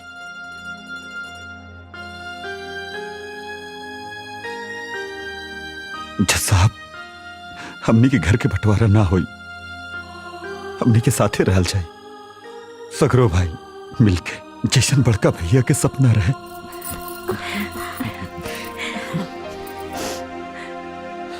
गुड। ये बहुत अच्छी बात है कि एक परिवार घर तोड़ने की नहीं, घर जोड़ने की बात कर रहा है। और इस केस के माध्यम से जितेंद्र ने जिस समस्या की ओर ध्यान अवगत कराया है, सच में परिवारों की वो एक विकराल समस्या है। घर के बंटवारे की समस्या बहुत बड़ी समस्या है। ये सिर्फ एक परिवार की समस्या नहीं है, हर घर की समस्या है, हर गांव की समस्या है। बंटवारे के झगड़े को लेकर हर घर में झगड़ा बढ़ रहा है, परिवार टूट रहे हैं, यहां तक कि हत्याएं भी हो रही हैं। जितेंद्र ने जो बात कोर्ट के सामने रखी, अदालत उससे सहमत है और इस बात से भी सहमत है कि सरकार को कानून में संशोधन करके नया कानून बनाना चाहिए। पारिवारिक झगड़े के मामले को लेकर हम सरकार को चिट्ठी लिखेंगे इस मुद्दे को लेकर, और इतनी गंभीर समस्या की तरफ अदालत का ध्यान आकर्षित करने के लिए अदालत जितेंद्र की आभारी है।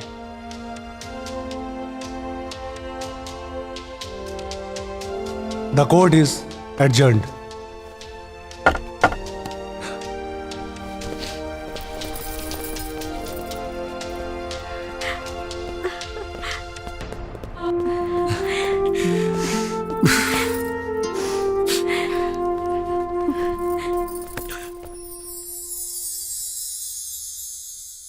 भैया, हमने के माफ कर दी और आज के बाद रउआ जवन चाहत रहनी है अब वह ये घर में हुई।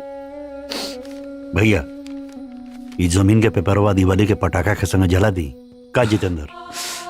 खाए ना, बुराई और नफरत के साथ ही यह होए के चाहिए।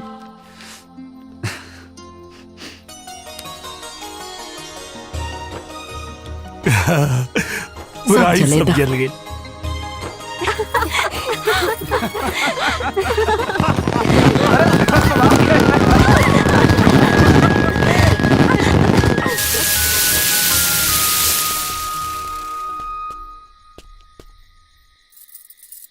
हम रउआ लोगों से कुछ कहे आयल बानी।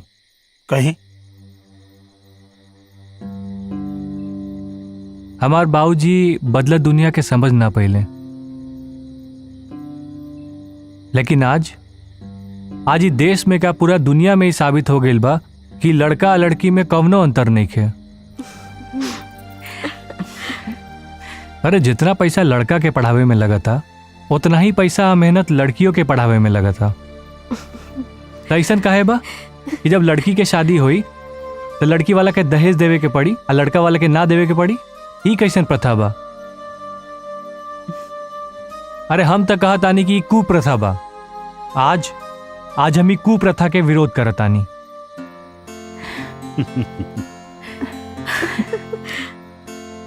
हमके माफ कर दे, ये रिश्ता मत तोड़ी। हमरा दिमाग में पुराना जमाना के रीत रिवाज के कादो कीचड़ भरल रहे, जे के हमार बेटा हटा देलस। इस शादी के मना ना करी, होके दी।